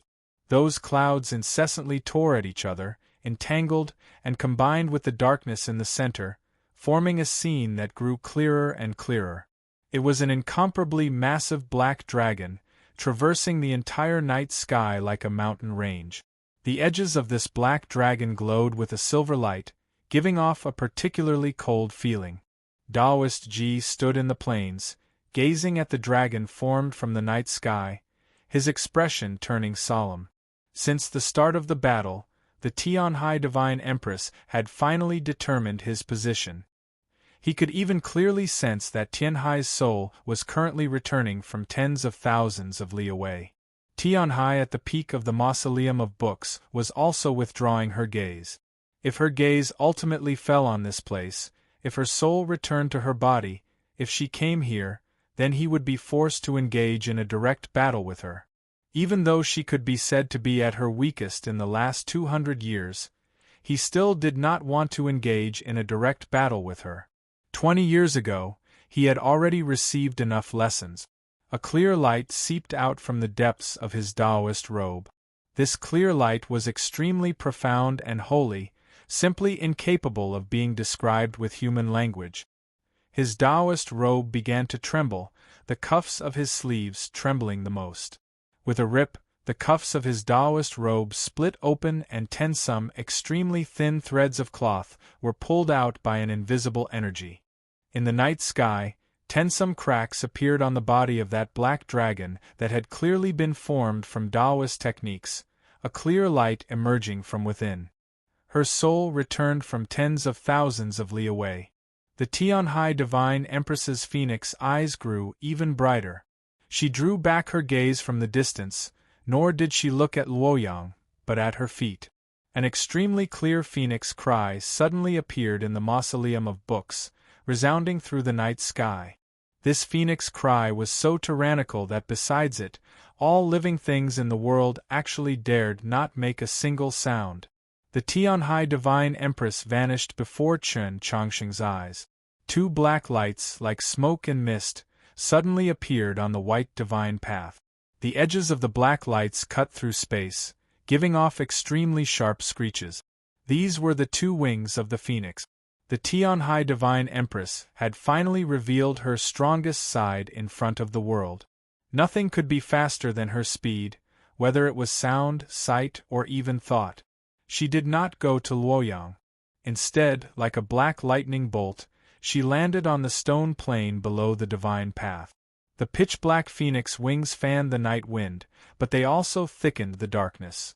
In the pitch-black darkness, a pure white and sparkling finger extended out. This finger calmly and irresistibly destroyed all the wind, snow, meteors, and seawater before it, pointing at the Taoist nun's forehead. This finger abruptly appeared in the Taoist nun's eyes. Wu Qiangbai's eyes surged with panic. Her originally beautiful face became distorted from shock and fear. She shrieked in fear, her clothes violently flapping, stirring up ripples on the ground as she used the momentum to rapidly retreat. At the same time, the horsetail whisk in her hand madly danced in front of her, scattering wave after wave of deathly stillness. However, how could she avoid that finger? This finger was very steady, very calm. No flames could be seen on its surface, yet it possessed the world's hottest temperature. This was the true fire of the phoenix. With a hiss, the deathly stillness of the waves was instantly evaporated into white mist and then rapidly dispersed. The layers of water on the ground instantly evaporated and began to burn. The fire spread with incredible speed to Wu Qiangbai's feet, and with a boom, it ignited the hem of her Taoist robe. The finger continued forward, calm and steady, yet incomparably vast. Even if there were thousands of mountains and tens of thousands of rivers in front of it, it would still have to make way. Wu Qiangbei watched as the finger got closer and closer, her face ashen and filled with despair. There was a light clap. A little red flower appeared in front of Wu Qiangbai's forehead. This little red flower was very soft, its petals lightly trembling in the wind.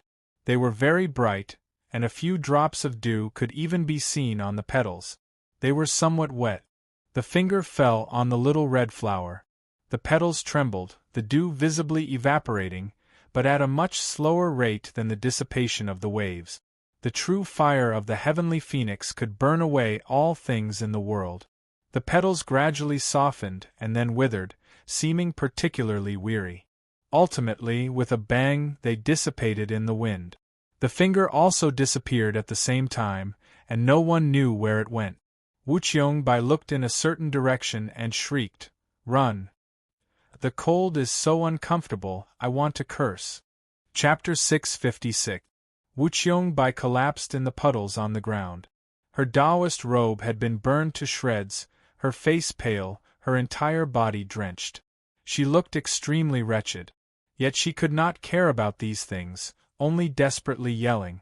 She knew that her husband had used the little red flower to save her life, assuredly paying an enormous price. The current situation was already very clear. The person the Tianhai Divine Empress wanted to kill had never been her, but him. Bianghong heard his wife's words, and he naturally understood the situation even more clearly. The destruction of the little red flower had placed him at his weakest. But he could not leave, because the Tianhai Divine Empress had already come. Black phoenix wings appeared in the darkness like the shadow of death. Nothing could be faster than her, not Wuchungbai's warning or Biyonghong's thoughts. A pure white fist that seemed rather delicate appeared in front of Biyonghong. This fist seemed to contain all the power of the world, enveloping the surroundings.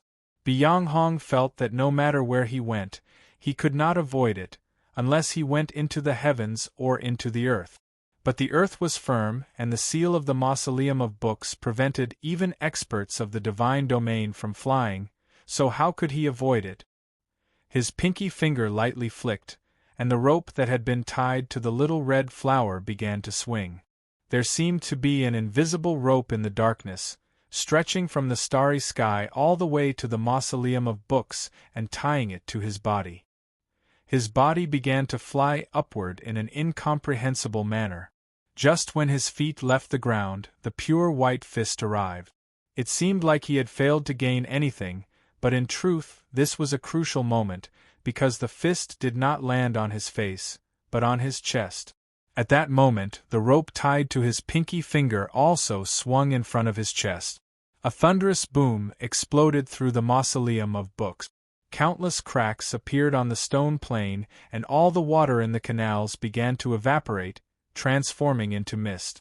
A clear path appeared in the mist, extending into the dark forest of the mausoleum of books.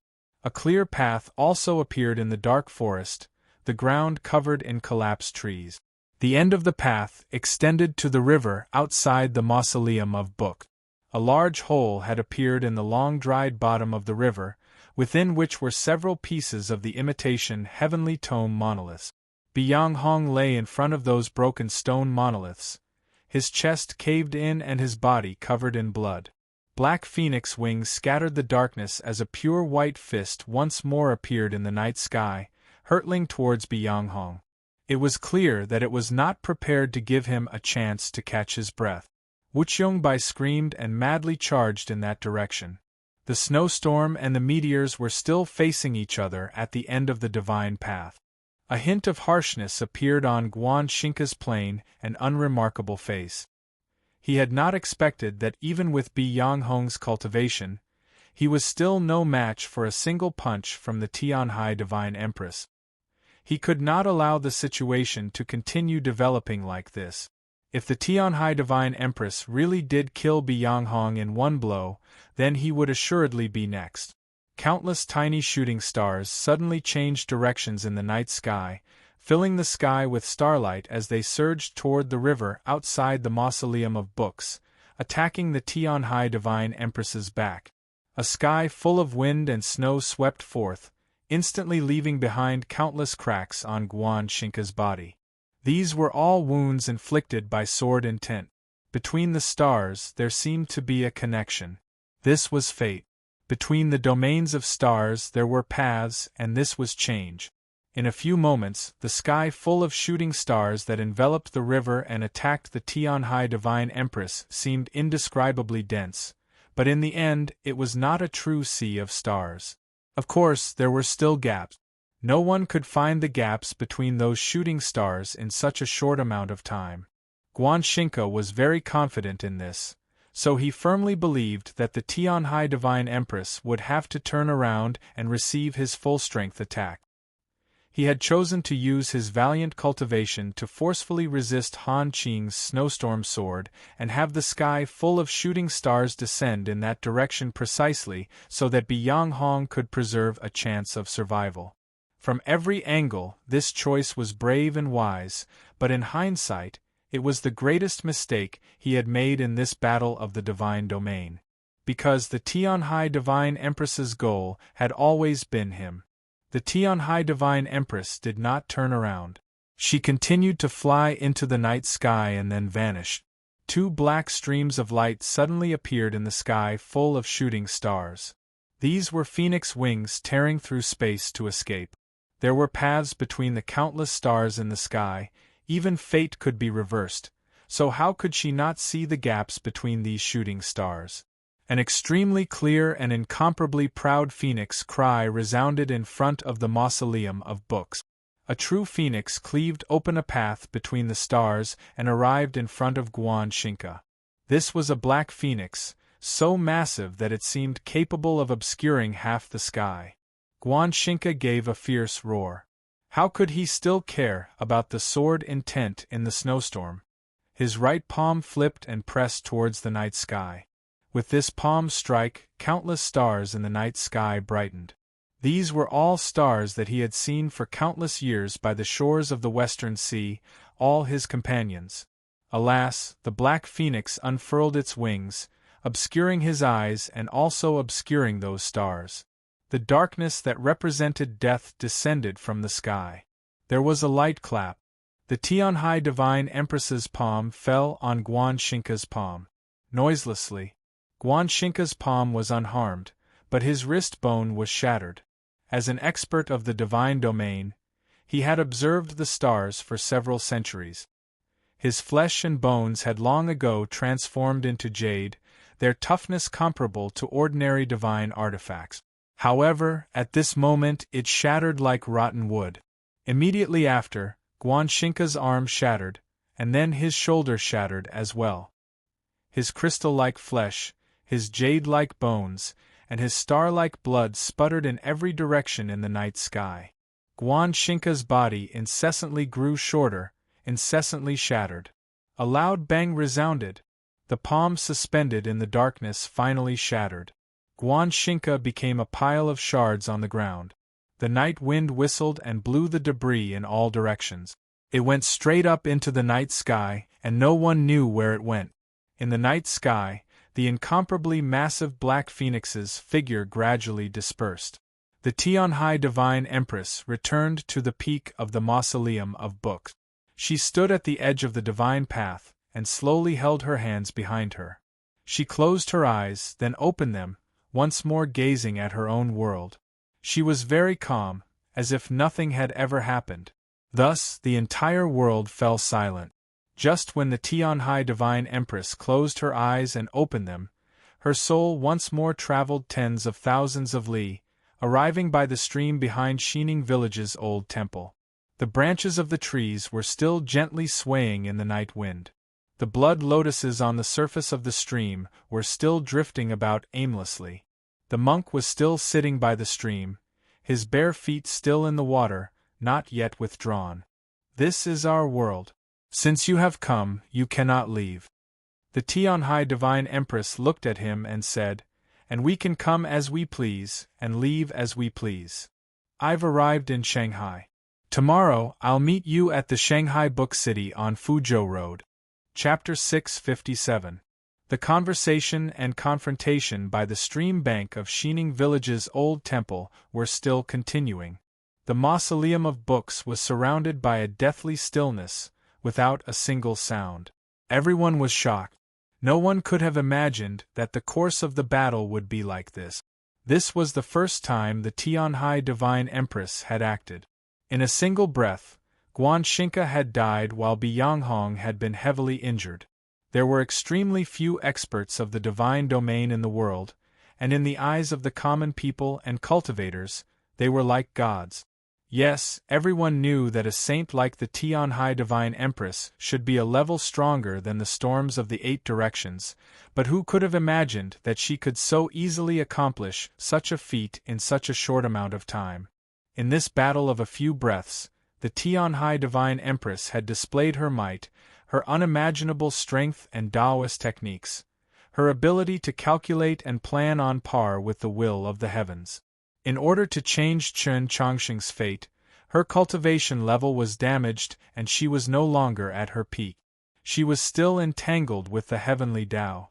But she could still stare at that expert from the sacred light continent by Xining Village's stream while intimidating Taoist Ji to the west of Luoyang, returning from the divine path to kill in an instant, and then sending her soul 10,000 li away.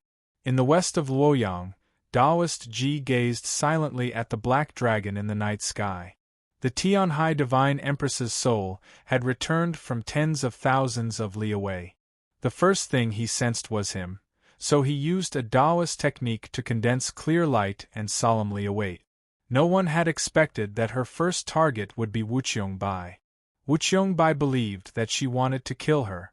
Biyonghong and Guanshinka believed that she wanted to borrow Wuqiangbai's death to kill Biyonghong.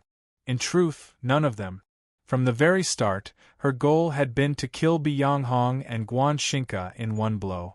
These were no ordinary experts, but two of the storms of the 8 directions who had entered the divine domain many years ago. What a confident thought! What a domineering aura! She dared to think this way because she could do it. She could do whatever she wanted. Chen Chongqing gazed at the Tianhai Divine Empress's back and recalled what she had said to him at the very beginning. If I don't want you to die, you can't die. That's right, if she didn't let Chen Chongqing die, then Chen Chongqing couldn't die. Then, if she wanted someone to die, how could that person not die? The Tianhai Divine Empress stood at the edge of the divine path, gazing at the world beneath her feet. Her expression was calm, as if she had done nothing at all, much less left. Only Chen Chongqing could see that her hands were slightly trembling. In a single exchange, she had destroyed 2 of the storms of the 8 directions. Even if she was the Tianhai Divine Empress, she still had to pay a price. However, a battle between saints had never been about reason. It was all about the will and momentum. At this moment, the night phoenix was in the sky, its aura flourishing. Zhu Luo and Guanshinka were dead, Biyonghong was heavily injured, and Wuqiangbei was scared out of her wits. Even if the hidden experts of the noble clans and the experts of the orthodoxy appeared, they would not be able to defeat Han Qing and step onto the divine path. Her opponents were never the storms of the 8 directions, but the monk by the stream near Xining Village's old temple, the Taoist who was about to sneak into Luoyang, and the Tianhai Divine Empress gazed at the Li Palace. She did not forget where her strongest opponent was. From the start of the battle until now, the Li Palace had remained quiet. Only when Taoist Ji revealed Chen Chongqing's origins did the Pope say 2 words. Besides this, that place had remained silent until now. The place that would decide tonight's victory or defeat was right there. The entire world was waiting for the Pope to make his choice. At this moment, the capital shrouded in darkness suddenly began to glow with light. This light came from the Li Palace, from the Great Hall of Light. As she gazed at this sacred and pure light, the Tianhai Divine Empress's phoenix eyes slightly narrowed, sharp and cold to the extreme. In truth, she had long since known of the Pope's choice, because her supporters in the orthodoxy, like the Tianhai clan, had never appeared. If one were to say that those nephews of the Tianhai clan had chosen to change their stance because she had defied the heavens and changed Chen Chongqing's fate for him, then Linghai Jiwang and Daoist Siyuan were probably the people most willing to see Chen Chongqing inherit the throne of the Great Zhou, because this meant that Chen Chongqing would not inherit the position of Pope. But neither Linghai Jiwang nor Daoist Siyuan had made a move. So someone had naturally made a move. As prefects of the orthodoxy, there was only one person that could make Linghai Jiwang and Daoist Siyuan unable to move, even unable to make a sound. It was the Pope. Why? She asked the Li Palace. This was the first time she had wanted an explanation, a reason. Because she and the Pope had worked together for many years, had an old friendship, had once walked the same path. Because you and I have gradually taken 2 different paths in our view of this world. The Pope's voice rose from the Li Palace. In the 20 years since you ascended to the throne, you have used far too many people like Zhou Tong. I know that you want to protect your own authority so that you can put your ideas into practice, but the problem is that authority cannot resolve all problems, and your ideas are not necessarily the ideas of the people. The Tianhai Divine Empress replied, You are wrong. I do not want authority, but I cannot give authority to these pieces of trash. The Pope replied, But there is no existence that lasts forever. These words were spoken of her, of him, of all things in the world. The Tianhai Divine Empress fell silent for a very long time, then said, Perhaps you can wait a little longer for me. This was the first time she had conceded, even if it was just words. Just as she had said before, it was not because she feared anything, but because she and the Pope had worked together for many years, had an old friendship, had once walked the same path. In the past, of course I could. After a moment of silence, the Pope's voice rose once more, this time filled with even more sorrow. But I do not have the time. The Tianhai Divine Empress's brows slightly rose as she asked, "Why do you not have the time?" The Pope calmly replied, "Because I am about to die." The Tianhai Divine Empress's brows rose even higher, like swords about to pierce through the night sky. Her voice also sharpened. "Why do you want to die?" The Pope replied, "Because I am too old, I naturally also want to die." The Tianhai Divine Empress's brows slowly descended like phoenix wings, her voice becoming rather lonely. "That's right, Heavenly Secrets is about to die, you are also about to die. In the end, both will die." The Pope added, "And tonight, if I do not act, far too many people will die, far too many people." The divine hall of light was filled with light. The stone walls, which were somewhat pale from the light, noiselessly parted. The statues of sages and gods on the stone walls gazed with complex expressions at the person walking out. Tonight, the Pope was not wearing a hemp robe, but a divine robe and a divine crown. His hand did not hold the divine staff, but a pot of green leaf. Linghai Jiwang and Daoist Siyuan kneeled at the bottom of the stone steps, clearly under some sort of seal that rendered them immobile. Chapter 658. Linghai Jiwang looked at this elder, who had once been like a teacher and a father, and said, "The Empress has already defied the heavens and changed Qin Chongqing's fate, so why does your holiness still make this choice? This matter has nothing to do with Qin Chongqing, nor does it have anything to do with Senior. The choice can only be one's own choice." The Pope glanced at the green leaf in the basin and said with a sense of disappointment and frustration, "In my life, I never knew how to choose. I was like a blade of grass, drifting with the wind. It was like this several hundred years ago, and it was still like this 20 years ago. Senior brother is right, I am truly a very useless person. It is always only at the final moment that I can act according to my heart, but by that time, it is often already too late." Thus, senior brother broke off relations with the Empress. Thus Zhu Luo and Guan Xinca died. If we carefully consider it, all of this should be my fault.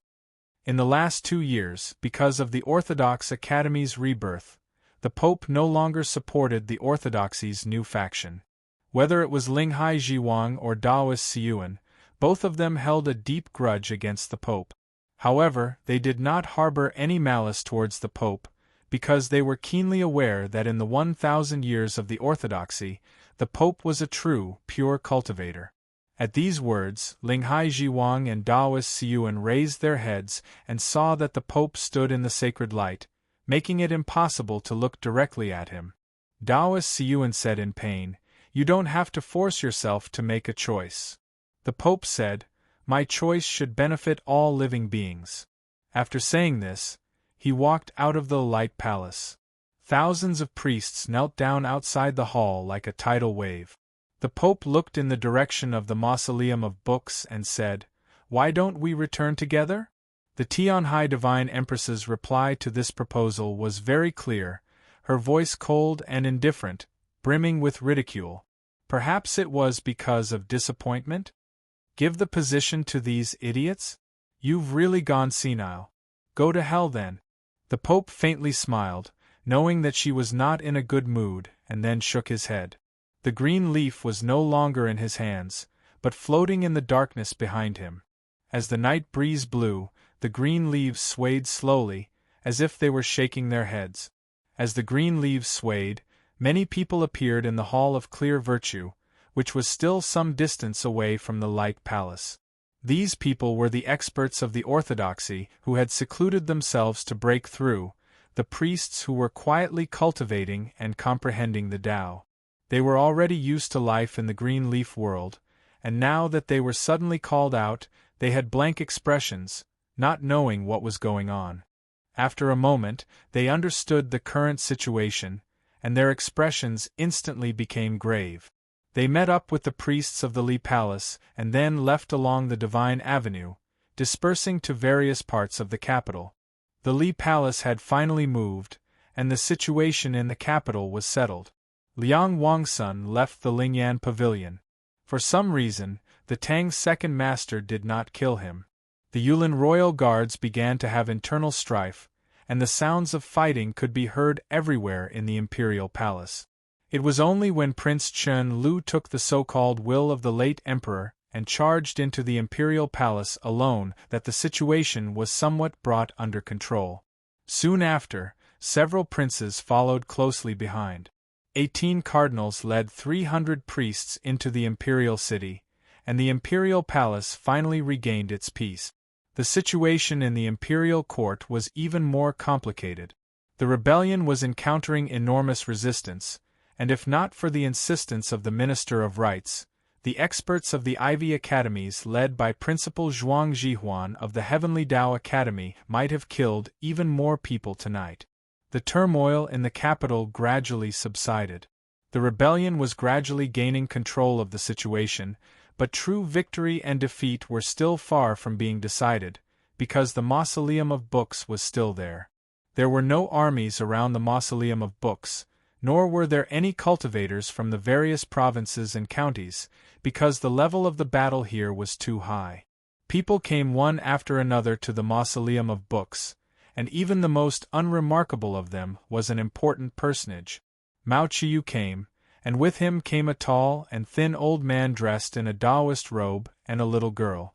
In the darkness around the Mausoleum of Books, on the opposite shore of the dried-up river, the hidden experts of the various great clans and sects gradually revealed themselves. The Tang's second master did not appear. He had silently left the Lingyan pavilion and then appeared before no one again. This was the style of the Wenshui Tangs. When the matter was done, they would leave with a brush of their robes, and only when it was time to receive their reward would they appear again. And not many people knew that the Tang clan had played the most important role in tonight's coup in the capital. While many people had arrived at the Mausoleum of Books, the head of the Qiushan clan had already left. On the official road to the south, in response to the question of the guardian, he thought it over, then said, "There are too many people." Chen Chongqing silently gazed at these sights below the Mausoleum of Books, his thoughts inscrutable. In truth, not even he knew what he was thinking, what he should be thinking. The tall and thin Taoist, standing next to Mao Qiu, was probably Archbishop Taoist Baisher, but who was that little girl? That little girl had a very delicate appearance, so how could she have the right to stand together with these two important figures of the orthodoxy? Mu Jiushi, when did you return from the great western continent? The Tianhai Divine Empress gazed at the little girl, slightly arching her brow. Upon hearing this name, no matter how absent-minded Chen Chongqing was, he still somewhat sobered up. It turned out that this delicate and elegant little girl was actually Mu Jiushi, one of the orthodoxy's 6 prefects. He had never imagined that this most enigmatic figure of the orthodoxy would actually be so young. And from the Tianhai Divine Empress's words, could it be that she had some connection to the great western continent? Mu Jiushi gazed at the peak of the Mausoleum of Books and somewhat embarrassedly laughed. "Empress, I was only sent here as a witness. Empress, please don't be angry at me." The Tianhai Divine Empress mocked. If it weren't for the fear that it would be too unsightly, even the demons would have sent people over tonight. No one answered her question, not the Pope walking over in the darkness or Taoist Ji who had just entered Luoyang. Because just as she had said, this was a very shameful matter. The Tianhai Divine Empress was keenly aware that on this continent, this sort of shameful matter had occurred many times, that similar scenes had occurred before. But she was very confident that she would not meet the same dull end as that man. In the end, the strongest beneath the starry sky is still beneath the starry sky. We are the person who wishes to trample through the starry sky. Chen Chongqing heard her voice. He did not really understand, but he was also too lazy to think about it. He was still alive, as if he had already succeeded in defying the heavens and changing his fate. In the future, he could continue living like this. This was an extremely joyous matter, but for some reason, there was not the slightest trace of joy in his heart. He had lost interest in everything, not even in this magnificent battle that was bound to be recorded in the annals of history. He did not think about anything at all. But when he gazed at the black smoke and open flames that would occasionally rise from the streets of the capital, he was still somewhat worried. He did not know what the current situation of the Orthodox Academy was, those friends that truly cared about him, how they were doing. The Imperial Guard and the Orthodoxy cavalry had already withdrawn. It was unknown where in the capital they were fighting. It was quiet in front of the Orthodox Academy's gate. There were withered leaves in 100 Flowers Lane, but not a single person could be seen. After Tang 36 left, he had not returned. Zheshio was keenly aware that this was definitely not because of himself. Thus, Zheshio also left the Orthodox Academy and infiltrated the darkness. The teachers and students of the Orthodox Academy were not asleep. They stood in front of the library, their expressions very anxious. Some students were saying that they should go out and find the principal, and the others, "Don't worry about what happens outside. No one is allowed to leave." Sumoyu sternly said, "Tonight, anyone who dares to take a single step out of the academy gate will have their name removed on the spot." Hearing these words, the somewhat restless students gradually calmed down. Sumoyu ordered several teachers to properly pacify the aftermath, then walked to the gate and said to Yi Xiaolian, "Junior sisters, you've worked hard tonight." The sword array of South Stream Temple was enough to intimidate any faction that attempted to take advantage of the chaos to harm the Orthodox Academy. After Sumoyu finished arranging these matters, he walked to the gate and gazed at the dark streets. As he listened to the sounds of fighting in the distance, his mood became very heavy. Chen Chongxing, Tang 36, Zheshio, and Xian Yuanpa had all left. He was the only one left in the Orthodox Academy. He had to ensure the safety of the Orthodox Academy.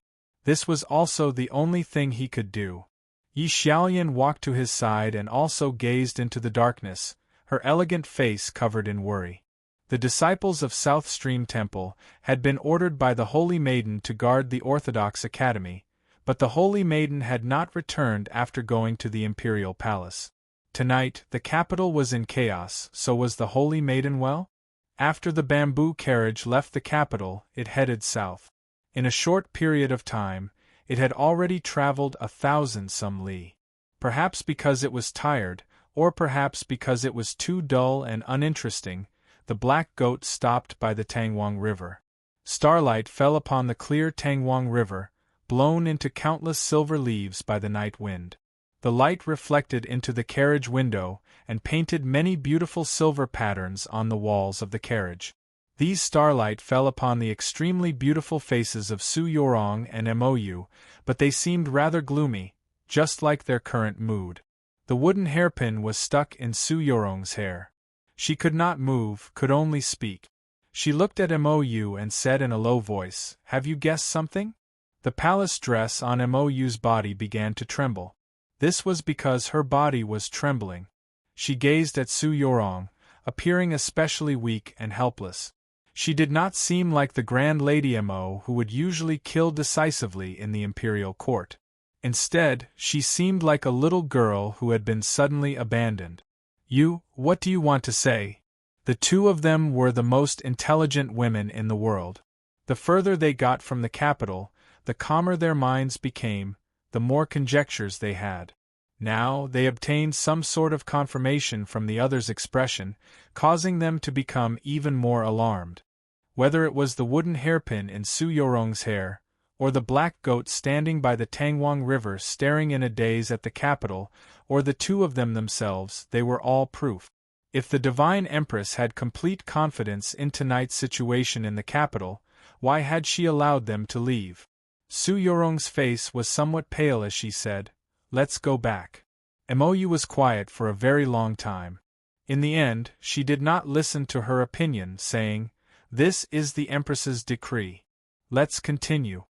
As she said this, her expression was very calm, but her voice trembled as if she might cry at any moment. Chapter 659. The darkness in front of the mausoleum of books suddenly faded, but it was not because the sun was about to rise, even though it was indeed very close to dawn. The reason why the night became lighter was because of the descent of a wisp of green. This smear of green was so dense, so exuberant with life that the autumn trees on the mausoleum of books and in the surrounding fields all felt somewhat ashamed of their inferiority and bent their branches even lower. It was a pot of green leaves. The green leaves were plump and tender, and one could tell at a glance that they had been raised well. They never lacked nutrients or water. The surface of the leaves was very smooth, and one could tell at a glance that they were usually taken care of with great care. Even if a speck of dust landed on them, it would be wiped off in the shortest time possible by the most honorable old man with the most expensive silk handkerchief. Chen Chongsheng was very familiar with this green leaf, having seen it far too many times in Li Palace. This green leaf had appeared in the night sky, so it was naturally together with the Pope. The Pope's divine robe gently fluttered in the night wind. The divine crown on his head glowed with a divine luster and was particularly eye-catching in the night. A ripple came from Chen Chongsheng's scabbard. He knew that the divine staff had sensed the arrival of its companion. The rain in the capital had stopped, but the rain in Luoyang had become violent. On the wet wilderness there were only two extremely faint footprints. Taoist Ji had already entered the city of Luoyang. Under the cover of the torrential rain, he arrived at the back gate of the Monastery of Eternal Spring. The black dragon formed by the cloud-colored starlight in the night sky had also disappeared. On the streets of Luoyang, whistling sounds could be heard from time to time, and only a black light could be seen. All of a sudden, the shrill whistling sound disappeared. The black light disappeared in front of the Monastery of Eternal Spring. A jade rui quietly floated in the torrential rain. The horizontal board of the Monastery of Eternal Spring suddenly shattered into powder and was instantly washed away by the rain. Moistened by the rain, the opening of the gate made no sound, just like the Arayan tent that suddenly enveloped several streets. Dozens of Taoist priests sat cross-legged in the heavy rain, closing their eyes and reciting Taoist scriptures. Countless faintly discernible auras penetrated the torrential rain and formed fences, preventing the Rui jade from leaving. Taoist Ji walked out of the torrential rain. He walked along the path of the Taoist temple that had stood for 1,000 years and was already riddled with potholes. He arrived on the street. He quietly looked at the Rui jade. Just like watching her by the stream of Xining Village's old temple. Whoosh! It was as if a still stream had suddenly started to move. That was because the monk had also put his other bare foot into the water. The crashing sounds continued. The monk calmly walked across the stream. The stream wasn't deep, just knee-deep. The current wasn't rapid either, so even the blood lotuses couldn't be washed away. However, it was extremely difficult for him to walk. It was as if every step he took required him to break through an enormous obstacle. Perhaps it was because she was standing across the stream. She was very tall and mighty, and the pressure of her aura could pierce straight into one's heart. The monk calmly continued forward. His spiritual power was very close to hers. If he took the initiative to approach her now, he would have to endure more pain and pressure. He would be at a disadvantage and be in more danger. But he still continued forward, persevering and fearless. Finally, he walked in front of her. The Tianhai Divine Empress calmly gazed at him and asked, "Was it worth it?" The monk said, "It's worth it because now you can't go back." Under countless gazes, the Tianhai Divine Empress raised her right hand towards the night sky. The capital in the night sky suddenly resounded with a low hum. Fierce winds howled, the result of air being rapidly expelled. The trees of the mausoleum of books slightly bent in the wind. A spear transformed into a stream of light, piercing through the darkness and arriving in the mausoleum of books, falling into the Tianhai Divine Empress's hand. The spear was pitch black, its surface suffused with a faint layer of gold. However, it did not give off a luxurious feeling, only an incomparably somber feeling. This gold was not the luster of gold, but the color of the autumn forest. Besides the somber killing intent and the color of the autumn forest concealed within the black spear, there was nothing too special about the spear's outer appearance. But everyone who saw this spear could sense the boundless strength and invincible divine might contained within it. The crowd was shocked, then awed. The Frost God Spear. The Tianhai Divine Empress gazed at the Frost God Spear in her hand, her gaze falling on the handprint on the spear shaft. At the same time, she saw that extremely small smear of dark green. Her brows slightly rose, a tinge of anger appearing in her eyes. With a thought, a golden flame sprayed from her palm. In an instant, the peacock plume poison on the Frost God's spear was completely burned away. Then, with a wave of her hand, she threw the Frost God's spear down the divine path. Seeing her actions, the experts surrounding the mausoleum of books jumped in fright. One by one, they used their supreme techniques, transforming into countless blurs as they retreated even further away. In the next moment, they realized that the Tianhai Divine Empress was not attacking them. Their actions were rather comical and laughable. The Frost God's spear transformed into a stream of light and landed in the ruins at the end of the divine path, where Divine General Han Qing gripped it. The Tianhai Divine Empress gave him no orders. She gazed at the Pope walking out of the darkness. Han Qing had broken into the divine domain 2 years ago, so his grasp of the laws and principles of the world was still somewhat lacking. However, when he had killed Zhu Luo with a single strike, his momentum was at its peak. Coupled with the Frost God's spear in his hand, he was completely capable of fighting against experts on the level of the storms of the 8 directions, perhaps even holding the upper hand. Biang Hong was heavily injured and probably powerless to fight. Wu Qiangbai's courage had been shattered. Even if Wu Qiangbai's mental state suddenly recovered and exploded with her true strength, even if Mao Qiyu, Mu Jiushi, and those elders of the various sects hidden in the darkness displayed strength that surpassed their expectations, he would still be able to last until then. At that time, she would be able to defeat these 3 most powerful opponents. Yes, from the very start, the Tianhai Divine Empress had decided this.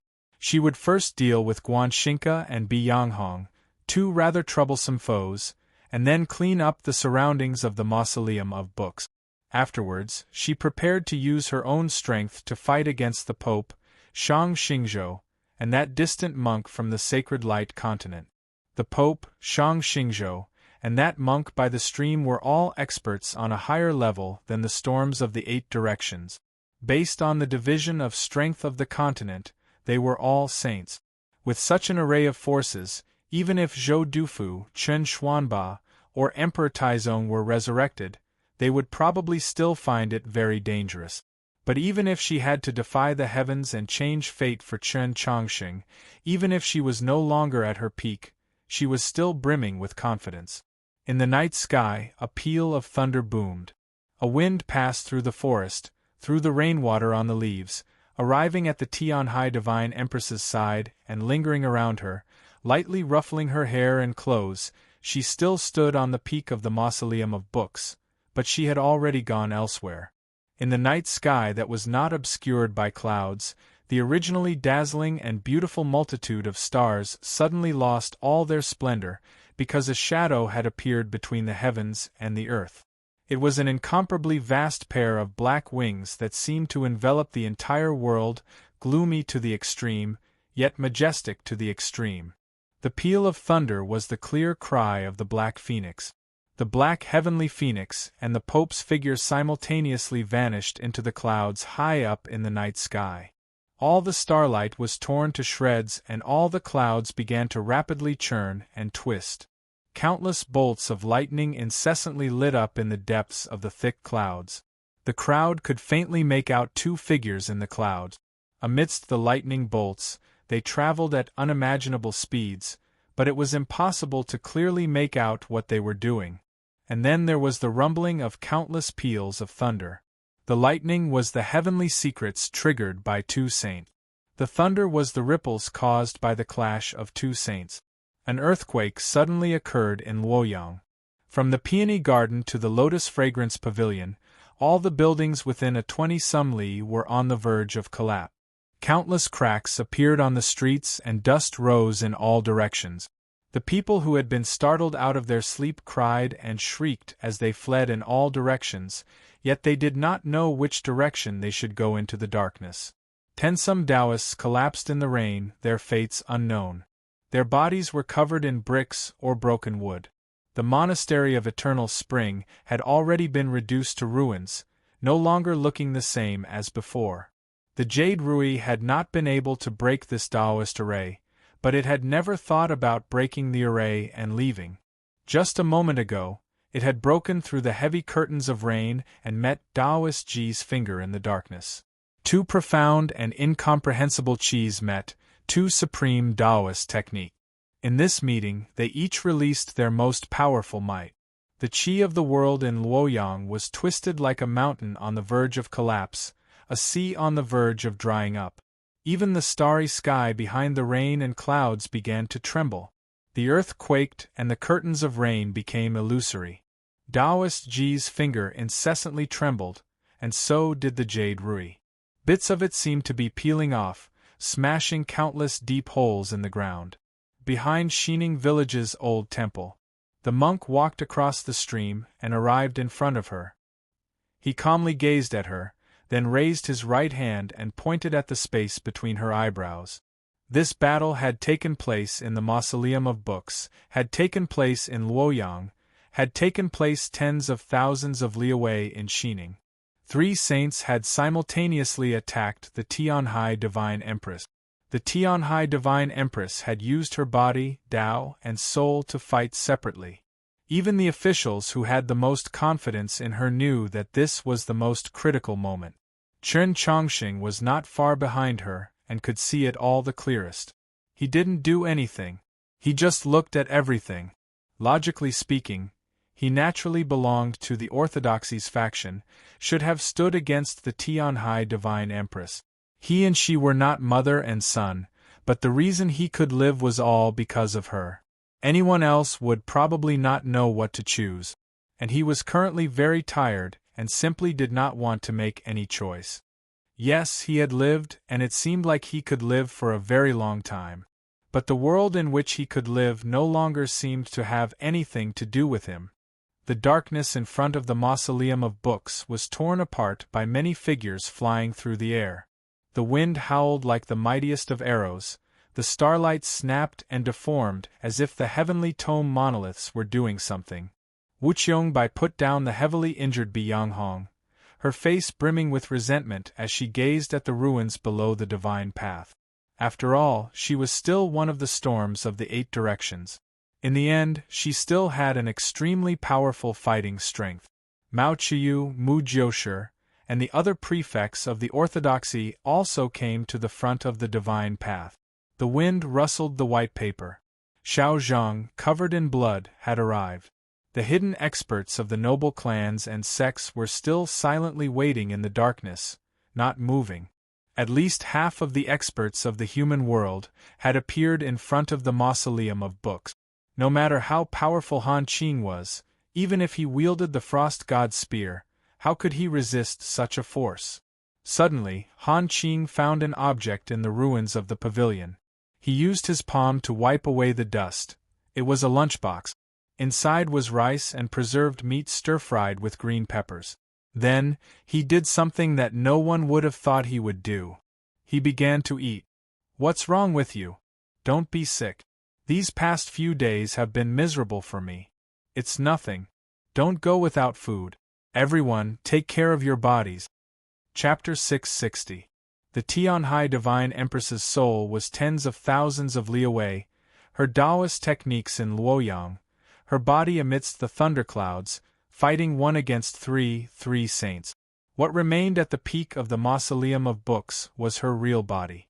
Even if she was the strongest person in the world, it could be believed that if she were to simultaneously fight against 3 saints, she would not be able to spare any strength to deal with other foes. To put it another way, at the peak of the Mausoleum of Books, she was in a defenseless state. As long as someone could attack her body, they could injure her. Tonight, many experts had come to the mausoleum of books. They had not yet entered the divine domain. In normal times, they could not pose any threat to the Tianhai Divine Empress, but now was different. Of course, they first had to pass through the divine path and reach the peak of the mausoleum of books. But Han Qing sat at the base of the divine path, just as he had for the past 600 years. Han Qing was very old.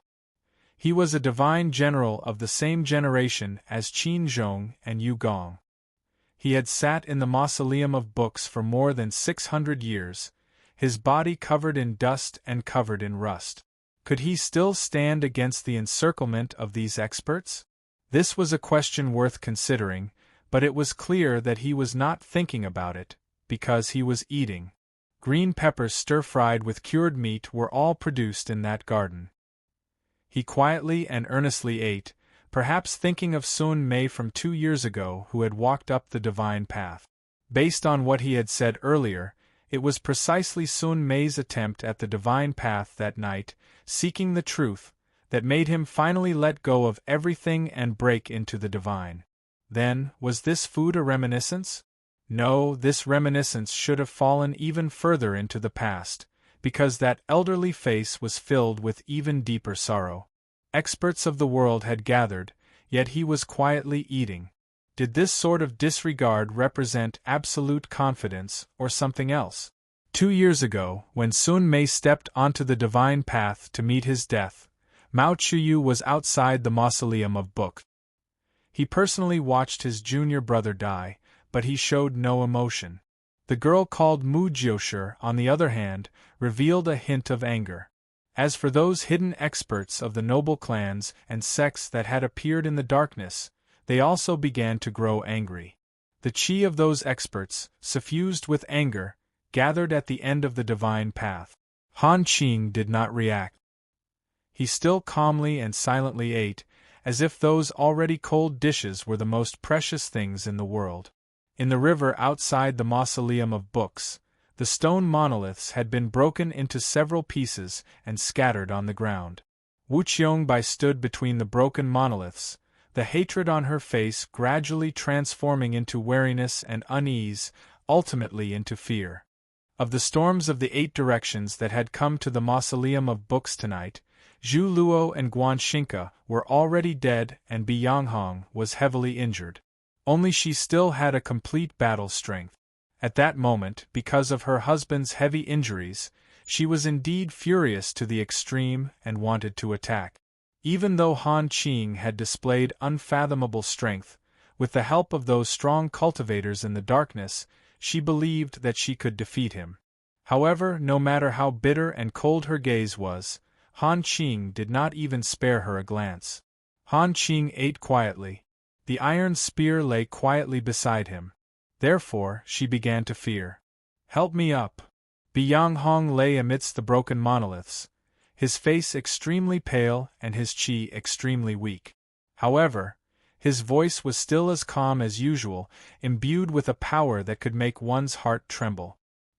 He gazed up at the peak of the mausoleum of books, his gaze resting on the Tianhai Divine Empress's figure, tinged with confusion and pain. On the Tianhai Divine Empress's sleeve was a slightly wet red petal. On her sleeve were tensome holes that had been pierced by a meteor. He had been one of the participants in that bitter battle.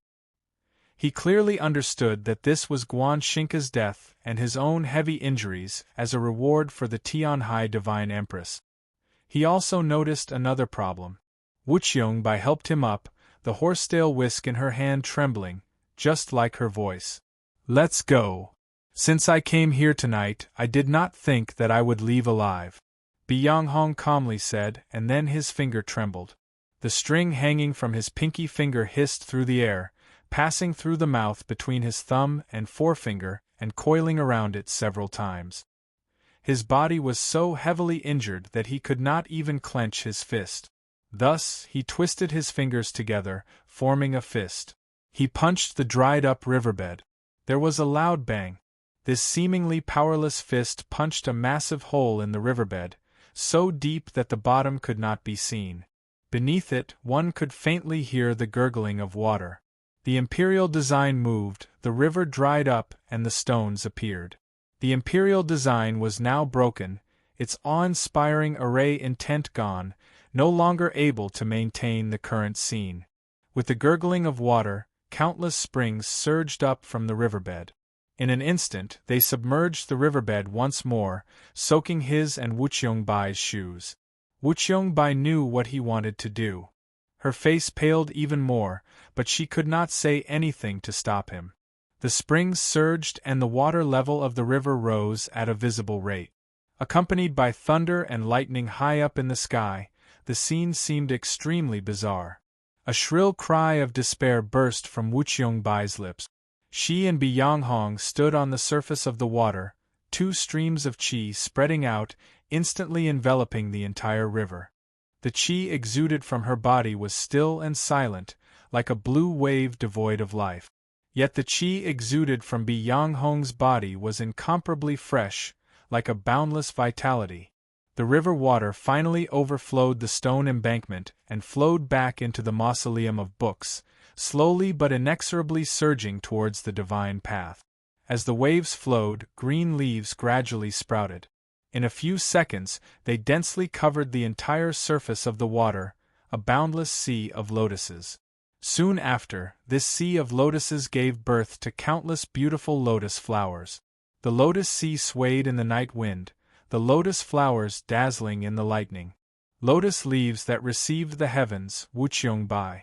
Lotus flowers that reflected the sun, Byonghong. Water was everywhere in the mausoleum of books. Mao Chuyu stood on one side of the water, his expression solemn and respectful, his two sleeves dancing in the wind. His two sleeves were like a cool breeze, passing through the world. Lotus leaves incessantly flew, lotus flowers lightly swayed, lightning illuminated the world, the moisture condensed into mist, creating an extremely unreal and beautiful scene, like a fairyland. The fairyland had arrived before the divine path. Han Qing was still eating with extreme seriousness. Cooking was a matter of the human world, and he was going from the mausoleum of books to the human world. Byonghong wanted him to return to that fairyland where he paid no attention to the affairs of the world. He had no intention of preventing the people of the world from stepping onto the divine path. The sky full of lotus leaves and lotus flowers attacked his Tao heart. What would Han Qing choose? Finally, he put down the lunchbox in his hand. It was not because he could not deal with Byonghong's challenge, but because he had finished eating. He gripped his spear and gazed into the depths of the Lotus Sea. Byonghong was in the depths of the Lotus Sea, his body covered in blood, his face pale, but very calm. He wanted to kill Tianhai, the people of the world wanted to kill Tianhai, so they had to ascend the divine path. He was currently burning his true essence and cultivation. Even if he could defeat Han Qing, he would probably not be able to continue living. He did not care, because he had always been walking to his death. The path of death was his path. This was his righteous path. Walking according to the Tao, he would naturally not get lost in the Lotus Sea, would naturally not shrink back. His blood-covered body was so bright in the darkness, like those red flowers among the green leaves. But he did not strike. He was waiting for the final opportunity.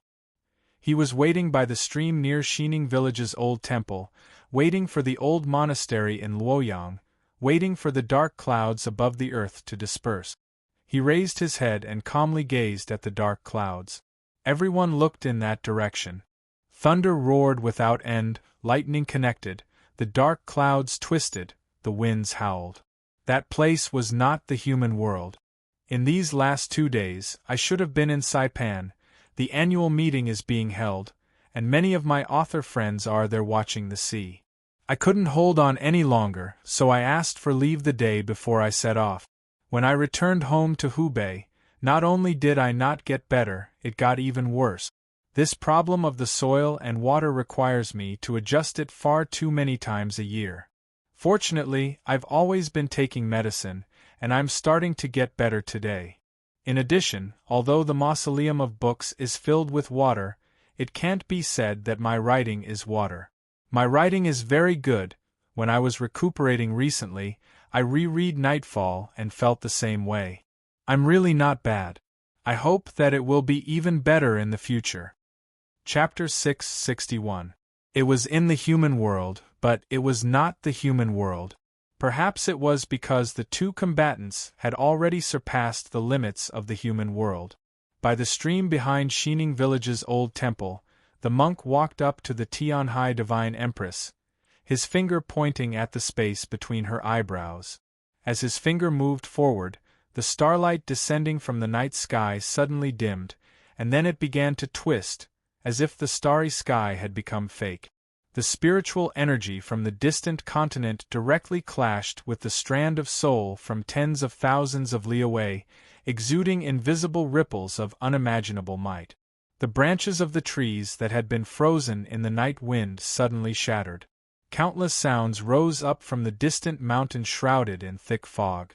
These were the low cries of fear from monsters, the sounds of fleeing in panic, and the screams of misery.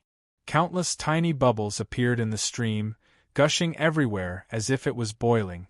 The torrential rain in Luoyang continued, but the rain around the Taoist temple suddenly stopped. The leaping and boiling puddles of water on the street became abnormally quiet, a thin layer of frost forming on their surface. The aftershocks of the earthquake gradually subsided, but the surrounding buildings were still collapsing. This was the power of the Taoist technique. Several dozen invisible lines representing the laws and principles of the world cut through everything in the darkness. An extremely cold qi enveloped the surrounding street. The jade rui that had dissipated into the darkness but had not truly disappeared had already left its physical form, becoming the purest attack of the Taoist technique. Taoist Ji stood in front of the Taoist temple, his expression indifferent. Countless stars of concealment representing the Taoist technique appeared and disappeared around his body. A massive boom suddenly came from the night sky above the mausoleum of books. Countless splashes of water rose from the sea-like lotus field below the divine path. Those brightly colored lotus flowers incessantly fluttered as if they could fall at any moment, yet they were so tenacious. The lightning fell on the water, illuminating the scenery with exceptional clarity, and also illuminating Han Qing's elderly face. This boom was not thunder, but the echo produced by the collision of two vast and unstoppable energies. The thick clouds in the night sky were torn apart by powerful astral winds and then scattered into countless shreds. It was even possible to see terrifying cracks in space. A lightning bolt that was in the midst of taking shape, but before it could descend, it vanished into nothingness. Without the clouds, there would naturally be no thunder and lightning, and no more rain. The terrifying collision directly drove away everything in the night sky, leaving only the cleanest sky and the farthest stars. The figures of the Tianhai Divine Empress and the Pope appeared at opposite ends of the night sky, separated by several dozen li. The starlight fell on him and the Tianhai Divine Empress, plating them with a layer of silver light, making them seem like gods. This world seemed to be unable to withstand the power of these two people. After a few moments, the energy waves produced by the collision finally reached the ground. The water that spread throughout the mausoleum of books leaped up in terror and unease, as if it was boiling. Finally, lotus flowers fell from the branches, and many green lotus leaves became densely packed with holes. The river flowed backward, and the houses on the opposite side collapsed one after another. There was no smoke or dust, only the sound of breaking could be heard. In a very short period of time, at least thousands of houses in the southern part of the capital had collapsed, and countless people had died. The Pope gazed at the miserable state of the capital, listened to those feeble cries for help. After a moment of silence, he gazed into the distance. Many people were also dying in Luoyang, but what about Xining Village? A white line appeared in the night sky, reaching straight to the ground. The Pope had returned to the streets of the capital, to those collapsed streets. With his appearance, the ripples of energy gradually subsided, no longer wreaking havoc. The Tianhai Divine Empress also returned to the peak, her body merging with the shadow. The Pope gazed in the direction of the mausoleum of books and raised his right hand to the night sky. The green leaf appeared in front of his finger, lightly trembling in the wind. It was said to be a green leaf, but in truth it only had 4 leaves. The Pope plucked one leaf. This action was very simple, and logically speaking, it was also very easy, but his expression was very solemn. The vast sea of stars in his eyes seemed to freeze for a moment.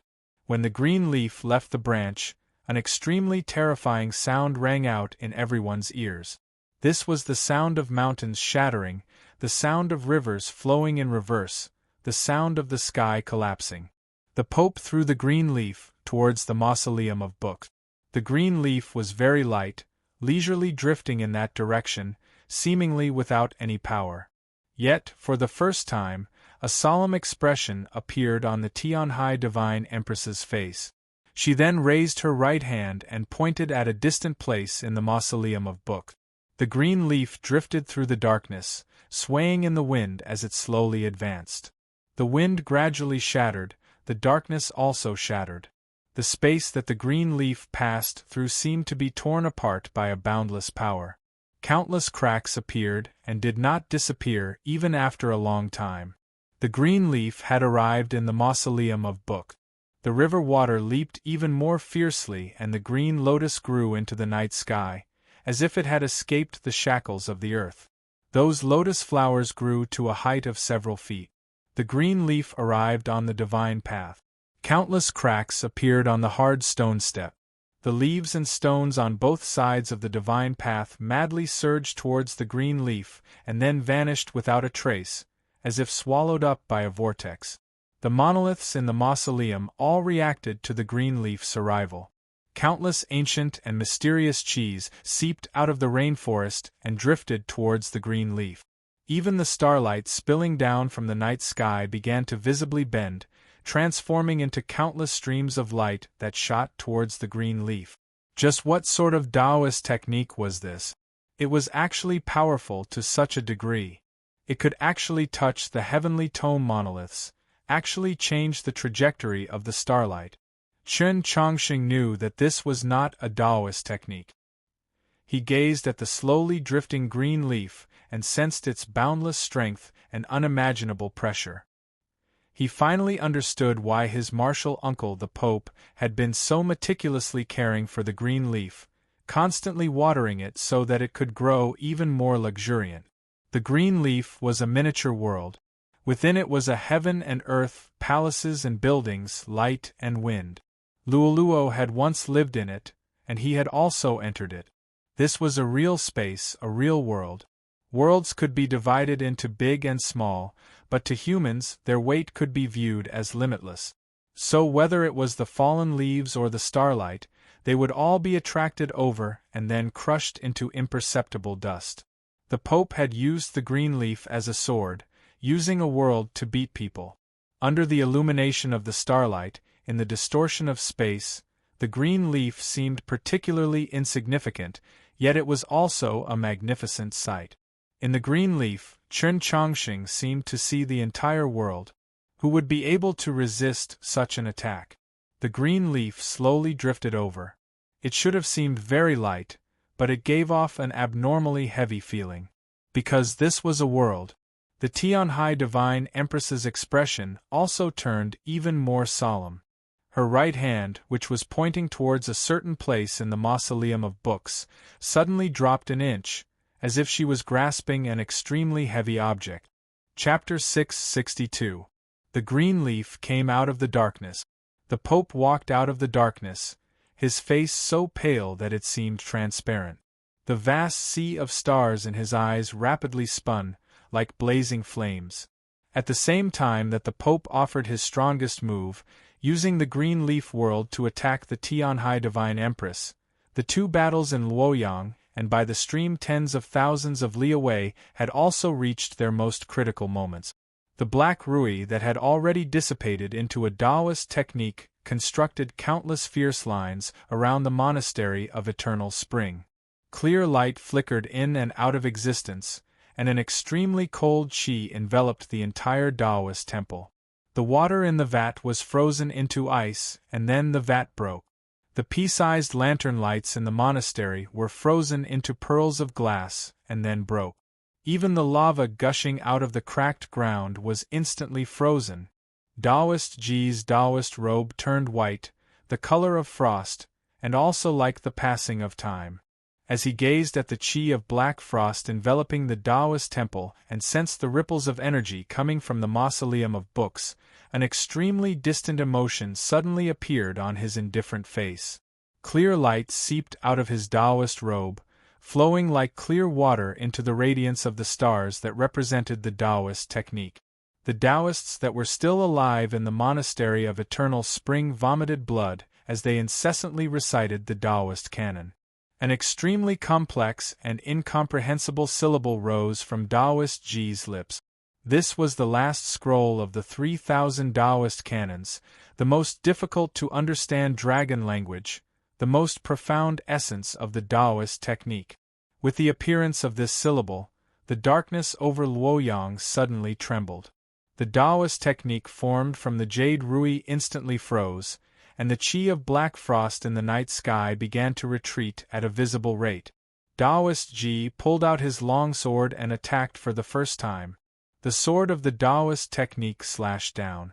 A mindless yet extremely uneasy shriek resounded in the darkness, and soon after, there was the sound of countless shattering. Countless tiny shattering sounds could be heard. The shattered vat continued to shatter, and the large transparent block of ice within the vat also shattered. The pearl-like lantern lights also shattered, and the frozen lava also shattered, shattering into powder, melting into clear water, transforming into mist. Frost and snow both shattered, and the world of glass was once more ruled by clear light. Tens of thousands of li away, by the stream near the old temple, the monk walked up to the Tianhai Divine Empress. The Tianhai Divine Empress's eyes became incomparably bright, golden flames gushing out as if a phoenix was about to be reborn from within. These were a pair of true phoenix eyes. As far as her eyes could see, the blood lotus fragments on the stream floated up like living creatures with spiritual awareness and covered the monk's body. Then, they shattered into pieces like maple leaves. Beneath each blood lotus that split, the monk's robe and skin would split as well. What flowed out wasn't blood, but a milky white ray of light. These rays of light contained an unimaginably pure and holy energy, similar to the sacred light of the Li Palace. However, they had a few fundamental differences that were fatal to all life on the continent. This was also holy light, but it came from another world, a world that was naturally hostile to other races. An infinite amount of holy light burst out from the monk's body, but there was no sound from the stream behind the temple. The boiling water stopped, and so did the hot mist that the water turned into. In this absolute stillness, only one thing continued to move. The monk's finger, that finger pointed at the Tianhai Divine Empress's forehead. The green leaf arrived at the peak of the mausoleum of books, in front of the Tianhai Divine Empress. This was a real world. The trees and stones of the mausoleum sensed this real, incalculable weight. They trembled uneasily and began to cave in. If she were still in her peak state, perhaps she would not have found it so troublesome. But she had already left the realm of concealment, unable to exist with the world or hide with it. If her body, Tao, and soul were all present, she might have been able to forcefully block this world, just like that man called Qin Xuanba had done many years ago in the Garden of Zhou. But her Taoist technique had been broken by Taoist Ji in Luoyang, and her soul had been suppressed by the monk by Xining Village's stream. At this moment, it was her own body at the peak of the mausoleum of books. Even though she was the body of the true phoenix, she could not endure the arrival of a world. What could she do? Would she perish here? Just when everyone was gazing up at the peak of the mausoleum of books, all sorts of emotions in their hearts, waiting for the final moment to arrive, an extremely bright and clear phoenix cry resounded through the night sky. From Shuelao City to the Longevity Sect, from the great western continent to the cloud grave, no sound could be heard in the entire world, only this phoenix cry. This phoenix cry was tyrannical to the extreme, proud to the extreme. The starlight spilling down from the night sky was refracted by the green leaf and then torn apart by the phoenix cry, instantly scattering and vanishing.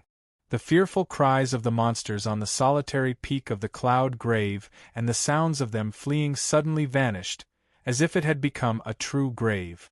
By the stream, the golden flames exuding from her eyes were covered in a heart-chilling fiendish intent. The stream water and stones began to burn, as did the fragments of the blood lotus. The stream water moved, the stones moved, the trees moved, and the wind also moved. The wind lightly ruffled her clothes. Her soul swayed, growing from several dozen zhang to several hundred zhang, until it could only be looked up, as if it wanted to touch the night sky. Before this massive figure that seemed to be formed from the starry sky, the monk in the stream was like an ant. The sacred light exuded from his body was like an unremarkable lamp, instantly suppressed to the point that it was about to be extinguished. At the same time, the Taoist techniques that had been shattered by the Taoist sword in Luoyang fell to the ground. The blood of the true phoenix appeared from nothingness, fusing with the lava and beginning to burn everything. The black dragon that had appeared in the night sky outside Luoyang suddenly appeared once more, but this time it had 2 wings. It flew out of the misty fairyland, its phoenix claws grabbing at the Taoist sword in Taoist Ji's hand like a bolt of lightning. The phoenix beak was like a falling star, accompanied by the clear and ruthless phoenix cry as it pecked at Taoist Ji's eyes. She stood at the peak of the mausoleum of books, gazing at the green leaf with an indifferent expression. This was the highest point of the capital because she stood here. She should stand at the highest point. Once she stepped aside, this place would no longer be so high and dangerous, and she would no longer be herself. So from the very beginning, she had never thought about avoiding the green leaf. Her choice was to receive it. But what could she use to receive it? The green leaf was a world. Even divine artifacts like the frost god's spear or the having blade would not be able to block it. Her right hand slightly sank down, grabbing at an object in the night sky. This object was very heavy, very square, but it was not a weapon. It was a stone monolith. Chen Chongqing gazed at it and felt that the lines on the stone monolith were rather familiar, and then he reacted, shocked, speechless. This stone monolith was the reflecting monolith. It was the heavenly tome monolith. The Tianhai divine hand stretched out and snatched the reflecting monolith out of the mausoleum. Then, it smashed down on the green leaf. When she gripped the heavenly tome monolith, her sleeve was torn to shreds. When she swung the heavenly tome monolith, the entire night sky shattered. The heavenly tome monolith heavily smashed against the green leaf. The green leaf was very light and soft, the stone monolith heavy and hard. The meeting of the two should have been like a withered leaf falling into wet water, like a piece of paper falling into a furnace. It should not have made too much noise. But this meeting would definitely not be like this. If thunder could be described as deafening, then if all the thunder from the first year of the primordial beginning to tonight were to simultaneously explode at this very moment, just what sort of sound would that be? A loud bang resounded. The mausoleum of books, which had not changed since its appearance, seemed like it was about to leave the ground and shuddered 3 times. Those buildings in the southern part of the capital that had just stabilized instantly collapsed like a city of sand blown by the wind. The trees in the mausoleum completely shattered and then began to dance in the air. The lotus sea that permeated the mausoleum of books was jolted into the air. A line of water several dozen li long began to fill the air, encircling the mausoleum of books. A crack appeared in the night sky. The sea of stars seemed to change shape. Slightly handsome. Chapter 663. The clouds in the night sky had all dispersed, and at the edge, the stars were incomparably bright. Countless streams of water rose from the ground, transforming into a mist several dozen li long that encircled the mausoleum of books. It was like a belt, green lotus branches and pink lotus blossoms faintly discernible within, a scene of incomparable beauty. Compared to this seemingly otherworldly spectacle, the real human world was incomparably miserable. The houses in the southern part of the capital had either collapsed or been washed away by the waters. Countless people had died, cries for help and cries of pain rising and falling. Although they could not be heard clearly due to the distance, they still caused one's heart to palpitate with fear. Those cultivating experts that had borrowed the darkness of the night to sneak around the mausoleum of books were even more affected by the shockwaves from the clash between the green leaf world and the heavenly tome monolith. The priests with slightly weaker cultivations were directly jolted to death, while the elders and guardians of the various noble clans and sects were all injured. The girl called Mu Jiushi had a snow-white face, a trickle of blood hanging from the corner of her lips. She was no longer as bright as before, her expression very gloomy. Only Mao Chiyu, Wu Qiongbai, and Bi Yanghong, because they were within the Lotus Sea and were protected by the calm and gentle water, were not affected. The green leaf slowly floated back into the night sky, stirring up yet another massive gust of wind. The gazes of the crowd returned from the green leaf to the peak. As they gazed at the Tianhai Divine Empress's figure, fear and reverence mingled, they were simply unable to speak. The heavenly tome monoliths were very large, very square. Logically speaking, it was impossible for a single hand to hold them. But she had just casually held the heavenly tome monoliths in her hand, or perhaps carried them in her hand. The Pope's green leaf was the real world, possessing an almost limitless weight that could crush all things. Even the frost god's spear and the having blade were incapable of directly resisting it. But ever since the heavenly tome monoliths had descended into the world, whether it was buffeted by the wind or battered by the rain, the shifting of space, or the passage of time, none of them could change their appearance. From this, the heavenly tome monoliths were almost eternal existences, existences that could not be destroyed. It was just like the famous fable in the Taoist canon's turtle origin theory. When a spear that could pierce through anything encountered a shield that could not pierce through anything, what would happen? A fable was just a fable. It did not give a true answer, and the first encounter between the green leaf and the heavenly tome monoliths also did not give a conclusion. From this perspective, the heavenly tome monoliths were the most suitable and most powerful weapon against the green leaf world. The problem was, besides the Tianhai Divine Empress, who else had the terrifying ability to wield a heavenly tome monolith as a weapon? Who had such a grand spirit, daring to think of using the heavenly tome monoliths as weapons? This world-shaking battle had not yet ended. It had just begun when the starlight refracted once more and space distorted once more. The green leaf once more floated towards the peak of the mausoleum of books. The rivers and mountains were all within. Countless sounds rang out one after another. That was earth splitting, that was moving mountains, that was breaking rivers, that was the world descending again. The Tianhai Divine Empress raised the stone monolith and once more smashed it at the green leaf. Unlike the previous time, there was no sound this time. Not to mention all the thunder since ancient times, there wasn't even the chirping of dying insects in the autumn rain. There was only silence. That was because all of the weight, power, and aura were perfectly circulating back and forth between the green leaf and the stone tablet. None of it was released into the world. The ground at the peak of the mausoleum of books suddenly sank half a foot. The Tianhai Divine Empress's complexion paled. A trickle of blood flowed from her finger and dyed a corner of the stone monolith red. The Pope's complexion paled even more. His divine crown seemed to be covered in dust, and the wrinkles on his face were so deep that they seemed like a lush plateau that had not seen rain for 1,000 years. The several dozen li of water in the middle of the mausoleum of books fell to the ground like a torrential rain.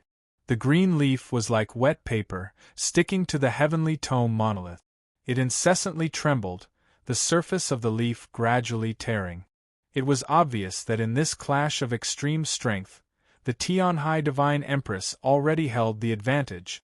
The two most powerful masters of the Tao in the Orthodoxy's thousand-year history and the mysterious monk from the other continent were both supreme experts of the saint level. The Tianhai Divine Empress held the heavenly tome monolith and fought separately with her body and soul. She was not at a disadvantage, and even seemed to be on the verge of obtaining victory in these three battles. So tyrannical, so powerful.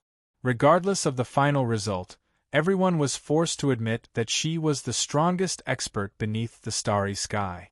The highest point was the summit, and the strongest could not be stronger. The phoenix danced through the 9 heavens, but in the end it had to descend.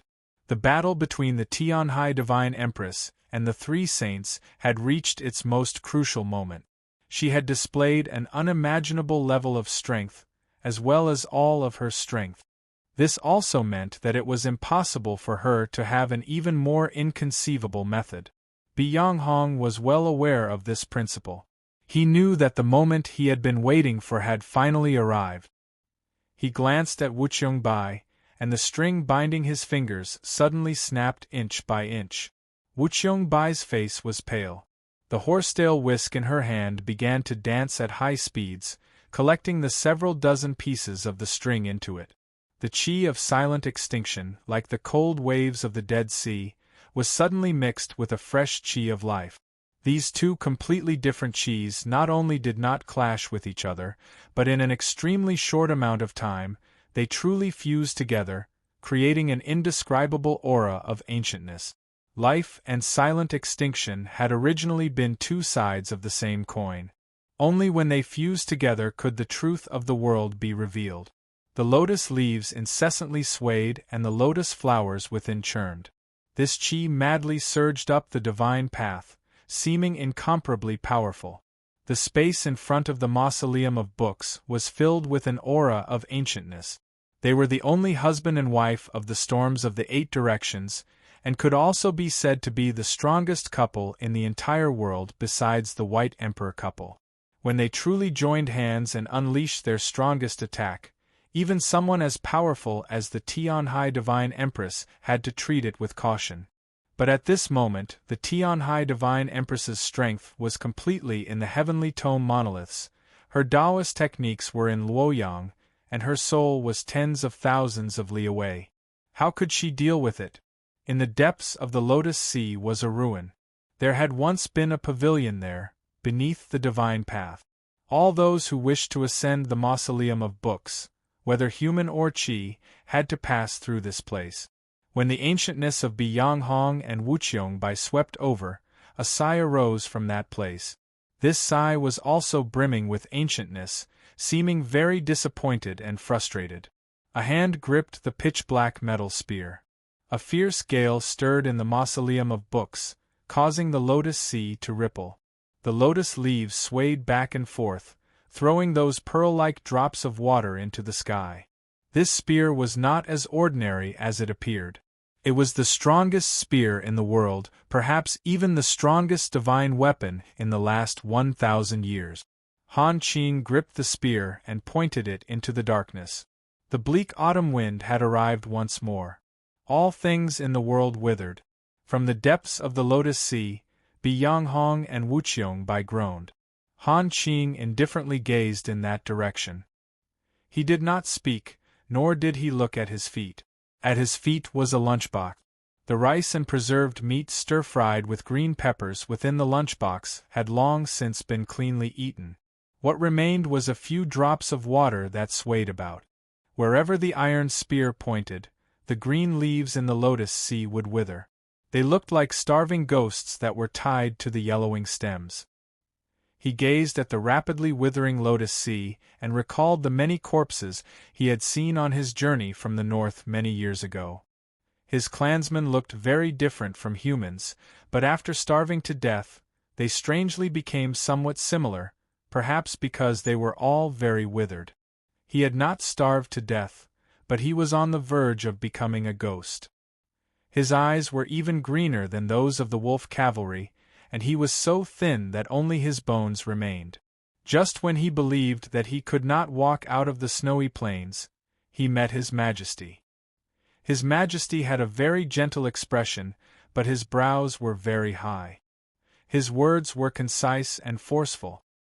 His Majesty asked Han Qing if he was hungry. Han Qing nodded. His Majesty said to Han Qing, "Then follow me from now on. Wine and meat will be provided to fill your stomach." Han Qing thought for a very long time, then nodded. 1,000 years later, as he gazed at the lotus sea, at those withered lotus leaves and lotus flowers that seemed like hanged ghosts, starved ghosts, and drowned ghosts, Han Qing once more nodded. Then he circulated all the energy in his body and threw the spear. The spear howled through the air, startling the heavens and earth, making ghosts and gods weep. Before the spear, the lotus flowers scattered, the entire world withered, and life and death united. The spear was like a boat, breaking through the water like a stalk of grass, breaking through shadows like an arrow, piercing through the clouds, piercing through the heart of the heavens. Where was it going? The depths of the lotus sea? Between the green leaves? The old monastery in the ancient capital, or that old temple tens of thousands of li away? This chapter corresponds to the chapter on whether one can still eat.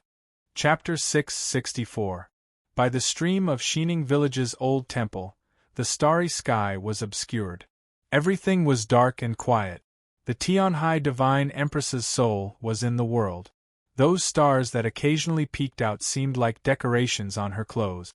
She looked down at the monk in the stream with an indifferent expression, as if she was looking at an ant.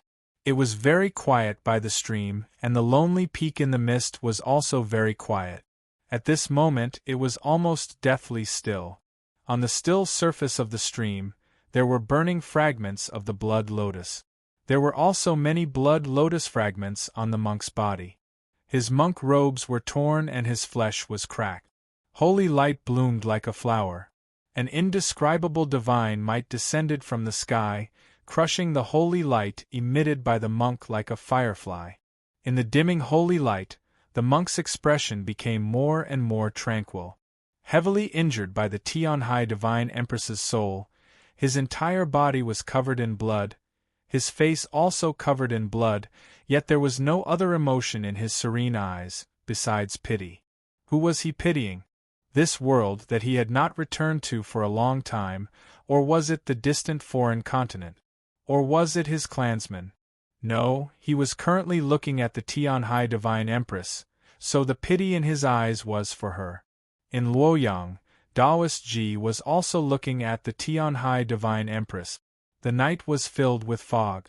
It was like a fairyland or a kingdom of the dead. She was nowhere to be seen.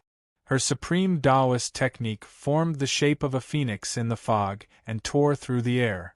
The misty phoenix's claw landed on his Tao sword, and its beak pecked his face like lightning. There were countless lines on his face, and each line represented a dharma and logos of the world. As the sharp beak of the mist phoenix fell, a voice filled with fear resounded in the night sky. The clear light scattered in all directions. The Tao technique was completely shattered. The lines on his face twisted one after another, like wrinkles, like old wood. Fresh blood emerged from nothingness, and then splashed into the darkness. Taoist Ji gazed at this misty phoenix. There was no expression on his face, no wariness, no pity, only calmness. This kind of extreme calmness was terrifying, because it was as if he was looking at a dead person. Outside the mausoleum of books, the southern part of the capital was already a vast expanse of water. Countless pieces of gravel and trash floated on the dirty surface of the water, as well as corpses. The Pope stood in the puddles, allowing the dirty water to submerge his knees and wet his divine robe. His face was so pale that it seemed transparent, and it was also those wrinkles that made him seem particularly sorrowful. He held the green leaf in his arms. His gaze passed through the sea of lotuses around the mausoleum and landed on the figure on the peak. In the Pope's eyes, the vast sea of stars rapidly dimmed out of shock and then became even more sorrowful. By the stream near Xining village's old temple, the starlight suddenly brightened, the stream water also brightened, and then it began to flow. The treetops by the stream also began to sway in the night wind. The blood lotus fell from the monk's body onto the stream's surface and continued to burn before gradually turning into ashes. Everything changed from stillness to movement the moment the starlight suddenly lit up. There were still not too many sounds between heaven and earth. The innumerable lives on the lonely peak in the mist were kneeling on the ground, trembling, not daring to look towards the stream bank at all. Naturally, they didn't know why the starlight had brightened. The reason why the starlight became brighter was because a crack had appeared on the figure that spanned between heaven and earth. As a result, some of the stars that had been covered were revealed.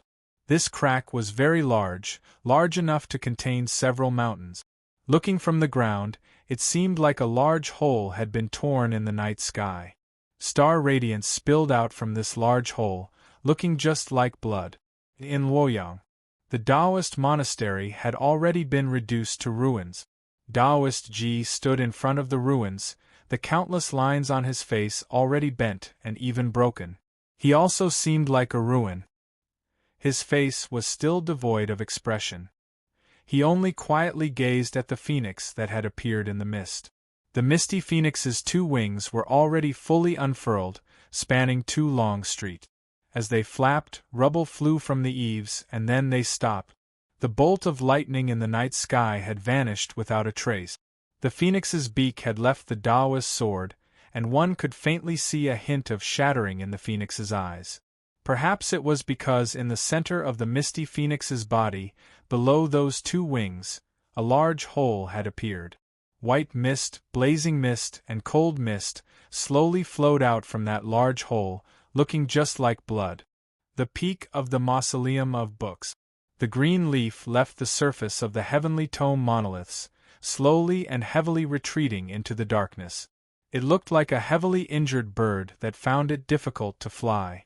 Very few people could clearly see that this green leaf had suffered extremely severe damage.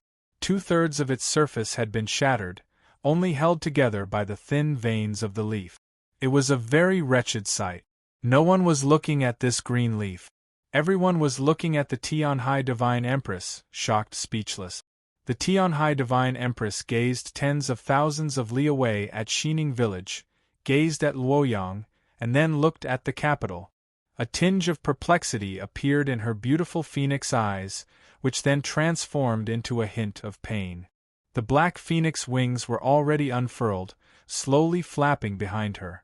That lotus sea, those lotus flowers, that ancient aura.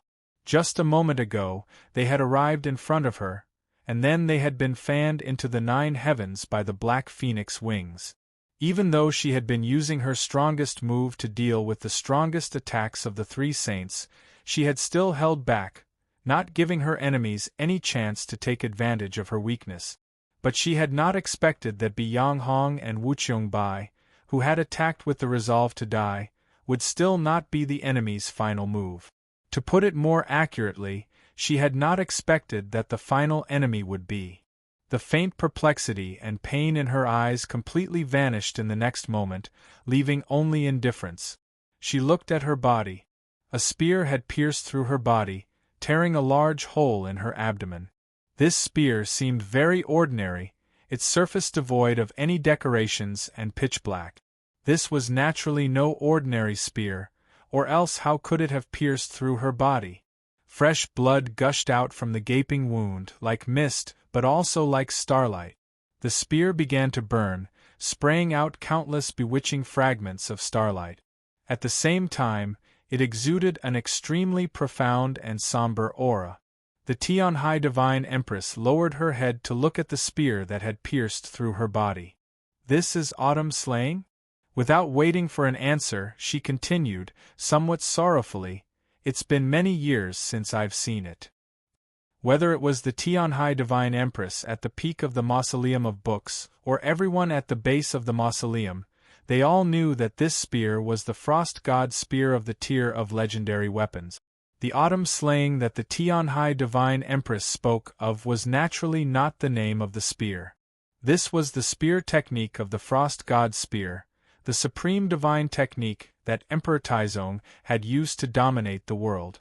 Ever since Emperor Taizong returned to the Sea of Stars, the Frost God's spear had remained hidden in the imperial palace. As for autumn slaying, it had never appeared in the mortal world again. Only tonight had it finally seen the light of day in Han Qing's hands.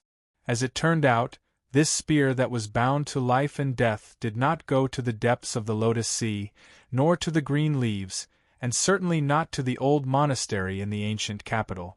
It was still that old temple tens of thousands of li away. The spear had gone to the peak of the mausoleum of books, to kill the Tianhai. I will be leaving tomorrow and will not be able to write until very late. Thus, this update will be late at night. I will inform everyone in advance. Chapter 665.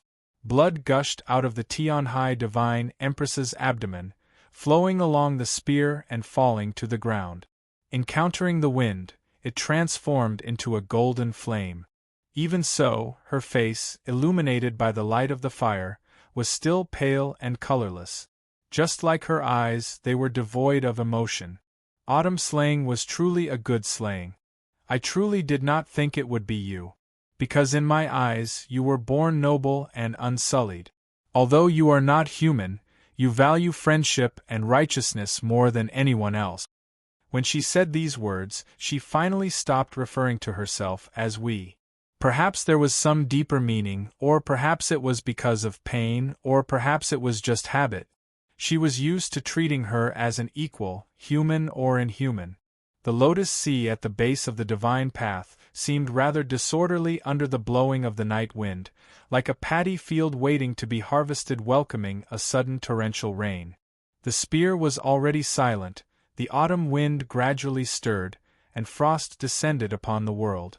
The edges of the lotus leaves were embroidered with white lines, the pink lotus flowers seeming to freeze. Han Qing stood in the Lotus Sea, his figure very lonely. It was impossible to imagine that it was he who had used the Frost God's spear to execute the autumn slaying and change history. Everyone around the mausoleum of books was stunned. No one noticed that the Tianhai Divine Empress's words concealed some important information. He gazed at the peak of the mausoleum of books, a tinge of disappointment appearing on his elderly face. Friendship. The Tianhai Divine Empress suddenly smiled, her smile somewhat pale. Yes, a demon crown prince who has lived among the humans for 1,000 years, just where his friendship should fall is truly a problem. The mausoleum of books was deathly still. Upon hearing these words, everyone was even more shocked, countless gazes falling upon Han Qing. Divine General Han Qing was actually not a human, but a demon? And he was the demon crown prince? A demon crown prince would actually risk his life for the Great Zhou, bravely serving as the vanguard in the war against the demons, eventually becoming the continent's #1 divine general. A demon crown prince would actually willingly guard the mausoleum of books for 600 years, until tonight, deeply loved and trusted by the people? Deeper in the Lotus Sea, Biyanghong and Wuqiong did not react. In the darkness, the Pope also did not make a sound. It was obvious that these experts that had entered the divine domain had already known of this secret. The Tianhai Divine Empress calmly asked him, "Why do you want to kill us?" Han Qing was silent for a very long time, then said, "I am the demon crown prince, and even more so a loyal minister of the Great Zhou." The Tianhai Divine Empress replied, "If you are a loyal subject, you should be loyal to us. This is His Majesty's last order." "I must carry it out," Han Qing said to her. The Tianhai Divine Empress gazed at the Lotus Sea and leisurely said, "So even today, to you, the Great Zhou still only has Emperor Taizong." Han Qing said, "To me, the Empress is also His Majesty." The Tianhai Divine Empress suddenly asked, "How did Taizong treat you?" After a moment of silence, Han Qing said, "His Majesty treats me like a brother." The Tianhai Divine Empress jeered, "Your brothers and sisters are already dead, hanging in the Lingyan Pavilion." Han Qing did not speak, because he did not know what to say. The Tianhai Divine Empress said, Emperor Taizong used you and also doubted you. Before his death, he forced you to swear an oath to the starry sky that you would guard the mausoleum for the rest of your life and never come out into the world. Otherwise, 600 years ago, you would have already entered the divine domain. In the end, it was we who thought of a way to remove these shackles on your body. We have treated you with kindness. Han Qing took in a deep breath, then said, "The Empress treated me as a bosom friend. Back then, no matter what the Elder of Heavenly Secrets and the Pope said, the Empress placed great trust in me, assisting me in distancing myself from the troubles and dangers of the world, assisting me in breaking the oath to the starry sky. It can be said that this kindness is as deep as the sea." The Tianhai Divine Empress added, "We also promised you that we would definitely lead the army into Shuilao City and have you personally kill the Demon Lord." At these words, those gazes on Han Qing became even more solemn. Just what sort of grudge existed between this enigmatic demon crown prince and the demon lord that made him leave Shuilao City 1,000 years ago and even make it his goal to personally kill the demon lord? Principal Shang made the same promise to me. After a moment of silence, Han Qing said, "If I can complete His Majesty's final order, the demon lord will die tonight." It was very quiet in the direction of Luoyang. These words were like thunder. A perplexed look appeared on the Tianhai Divine Empress's face. "Is that so? Is he also going to die?" These words contained the word death and the word also. Han Qing heard them, and for some reason, he felt like the armor on his body had become countless times heavier, making it somewhat difficult to breathe. "The Empress's kindness to me is as heavy as a mountain, as heavy as the sea, far surpassing His Majesty's. But His Majesty's kindness is first. If not for His Majesty, I would have died 1,000 years ago. The kindness of a single meal is not something I dare to forget, because that was the beginning of everything." As he said these words, his voice slightly trembled, not at all confident. It was somewhat like he was trying to forcefully convince someone, or perhaps convince himself. Now that things had come to this, there was no need to say anything more. Words had come to this, had come to an end. The Tianhai Divine Empress had no further interest in speaking with him. Her gaze moved up from the Lotus Sea to the distant capital. The occasional light of fire could be seen in the streets of the capital, and shouts could be heard once more.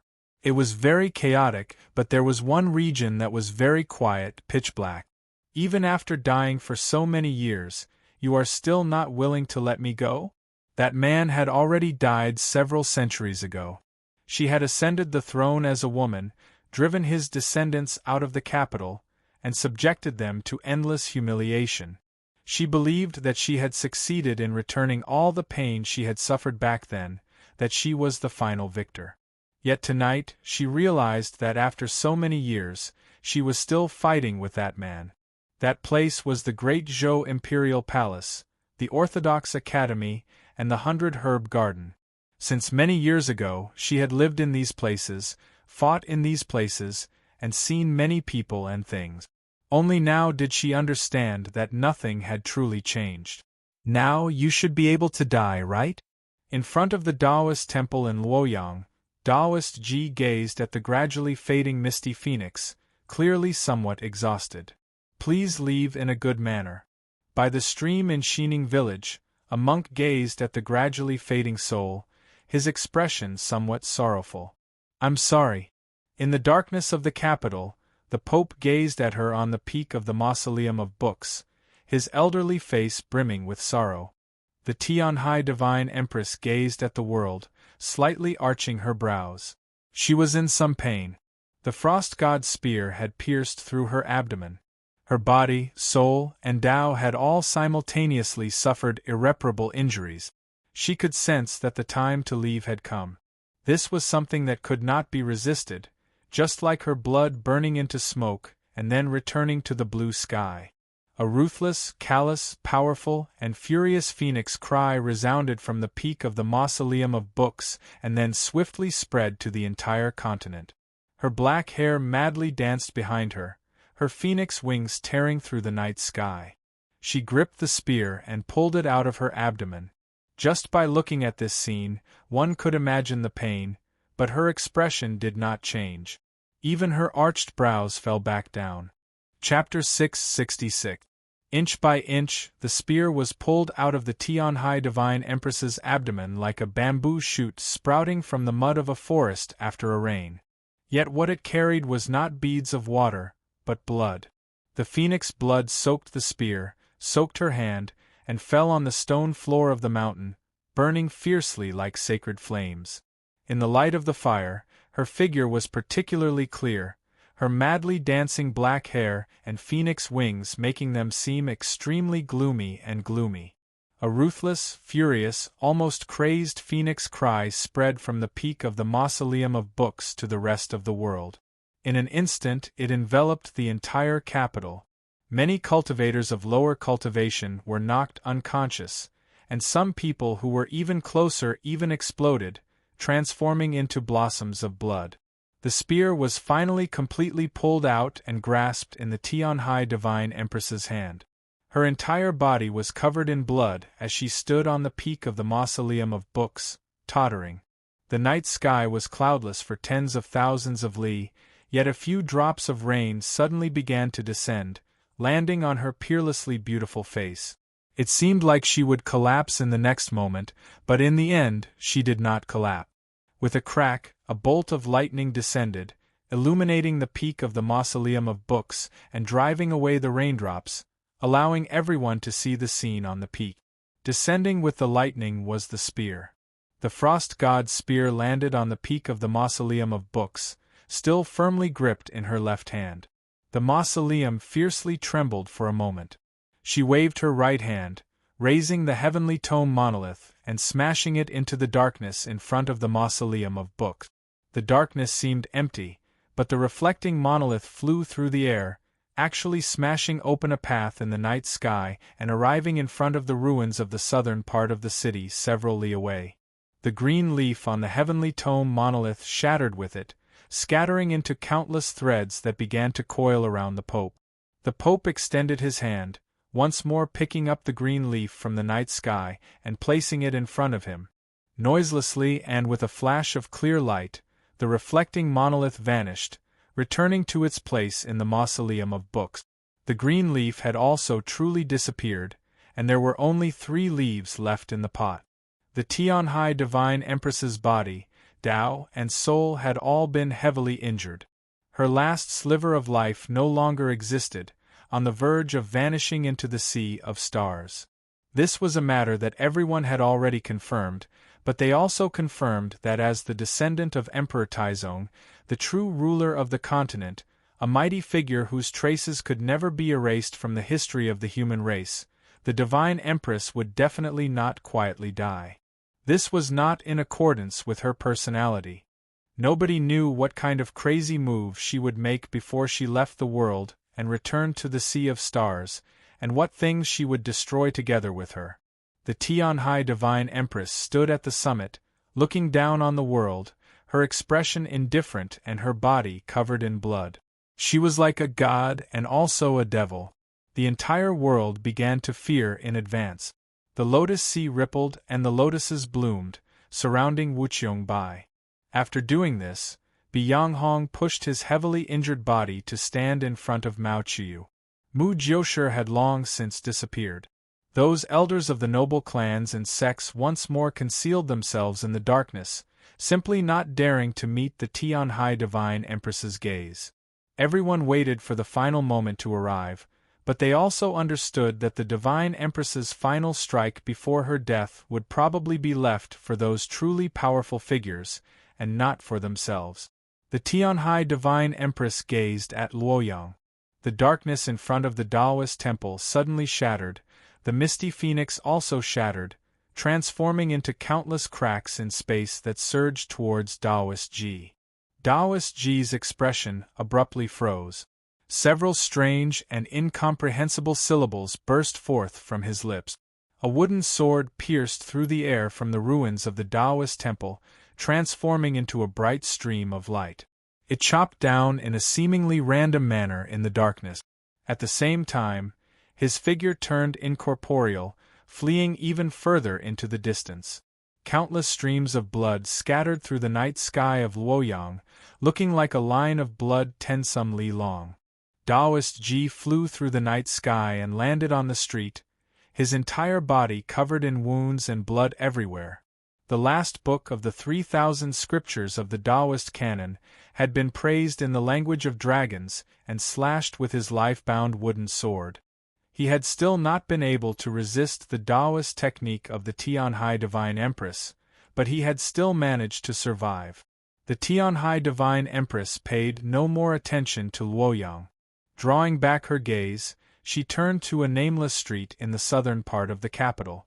At this moment, the Pope was standing on the street, standing in the puddles, standing between collapsed houses and corpses. The Pope gazed at the peak of the mausoleum of books, at the world that had suffered so many calamities tonight. His elderly face was brimming with sorrow. The entire world was extremely quiet, waiting for the final contest between these two saints. Suddenly, the Pope put down the green leaf in his hand. Cries of alarm rose up everywhere in the darkness, soon followed by the sound of air being torn apart. Countless experts of the Li Palace, disregarding the Tianhai Divine Empress's gaze, desperately rushed over. Because everyone could clearly see that the Pope was prepared to let go. The Pope was prepared to leave this world together with the Tianhai Divine Empress and return to the Sea of Stars. Time seemed to slow, but in reality it passed at a normal pace. Nothing happened. The world was still very quiet. The green leaf slowly drifted in the puddles of corpses and brick. At the peak of the mausoleum of books, the Tianhai Divine Empress's lips perked up, revealing a mocking smile. She was mocking her former companion. Truly boring. How could we follow your wishes? Divine General Han Qing stood at the end of the divine path, gazing at the peak, the emotions in his eyes rather complex. The Pope had put down the green leaf, but the Divine Empress had not moved against him. But even if he really could put down that lunchbox, the Empress would probably not let him go, right? Those complicated emotions vanished in a flash. Han Qing truly calmed down, waiting for the moment when the spear pierced through his body. Suddenly, the starlight at the peak of the mausoleum of books scattered. A straight path appeared in the night sky. Soon after, the howl of a spear like a thunderclap resounded. With a wave of the Tianhai Divine Empress's sleeve, the frost god's spear pierced through the darkness like a bolt of lightning, flying towards a certain place in the capital. She did not even glance at Han Qing. This sort of disregard was her true mood and attitude. The frost god's spear returned to its place, the great Zhou Imperial Palace. In the distant capital, an extremely heavy crash resounded, soon followed by the collapse of a building. They watched as he built that building. He built that building. They watched as his building collapsed. We will destroy your building. The building collapsed from the high platform, fell to the ground, and was smashed to pieces. The most famous building in the capital for several centuries, the Lingyan Pavilion, the symbol of the great Zhou dynasty, disappeared just like that. The torrential rain over Qinggong Mountains was still falling, corpses strewn about in the rain. The sixth-ranked divine general of the continent, Tian Chui, was the divine empress's most loyal subordinate. The Han province army he led was the strongest in the great Zhou northern army. Although they had been ambushed tonight, their resistance had been the fiercest, and they had suffered the most grievous casualties. The principal of Star Caesar Academy, Chen Guansong, gazed at the wide-eyed corpse of divine General Tian Chui, his face somewhat pale, a hint of apology appearing in his eyes. Tonight, if he had not used his status as his teacher to successfully ambush Tian Chui with the army and the experts of the Tianhai clan, it would have been impossible to halt the advance of the Han province army. Your teacher will assuredly fulfill your dying wish and lead the army into Xuelao City, so Tian Chui, you can rest in peace. An indifferent voice suddenly rang out in the rainy night. Do you think you have the right?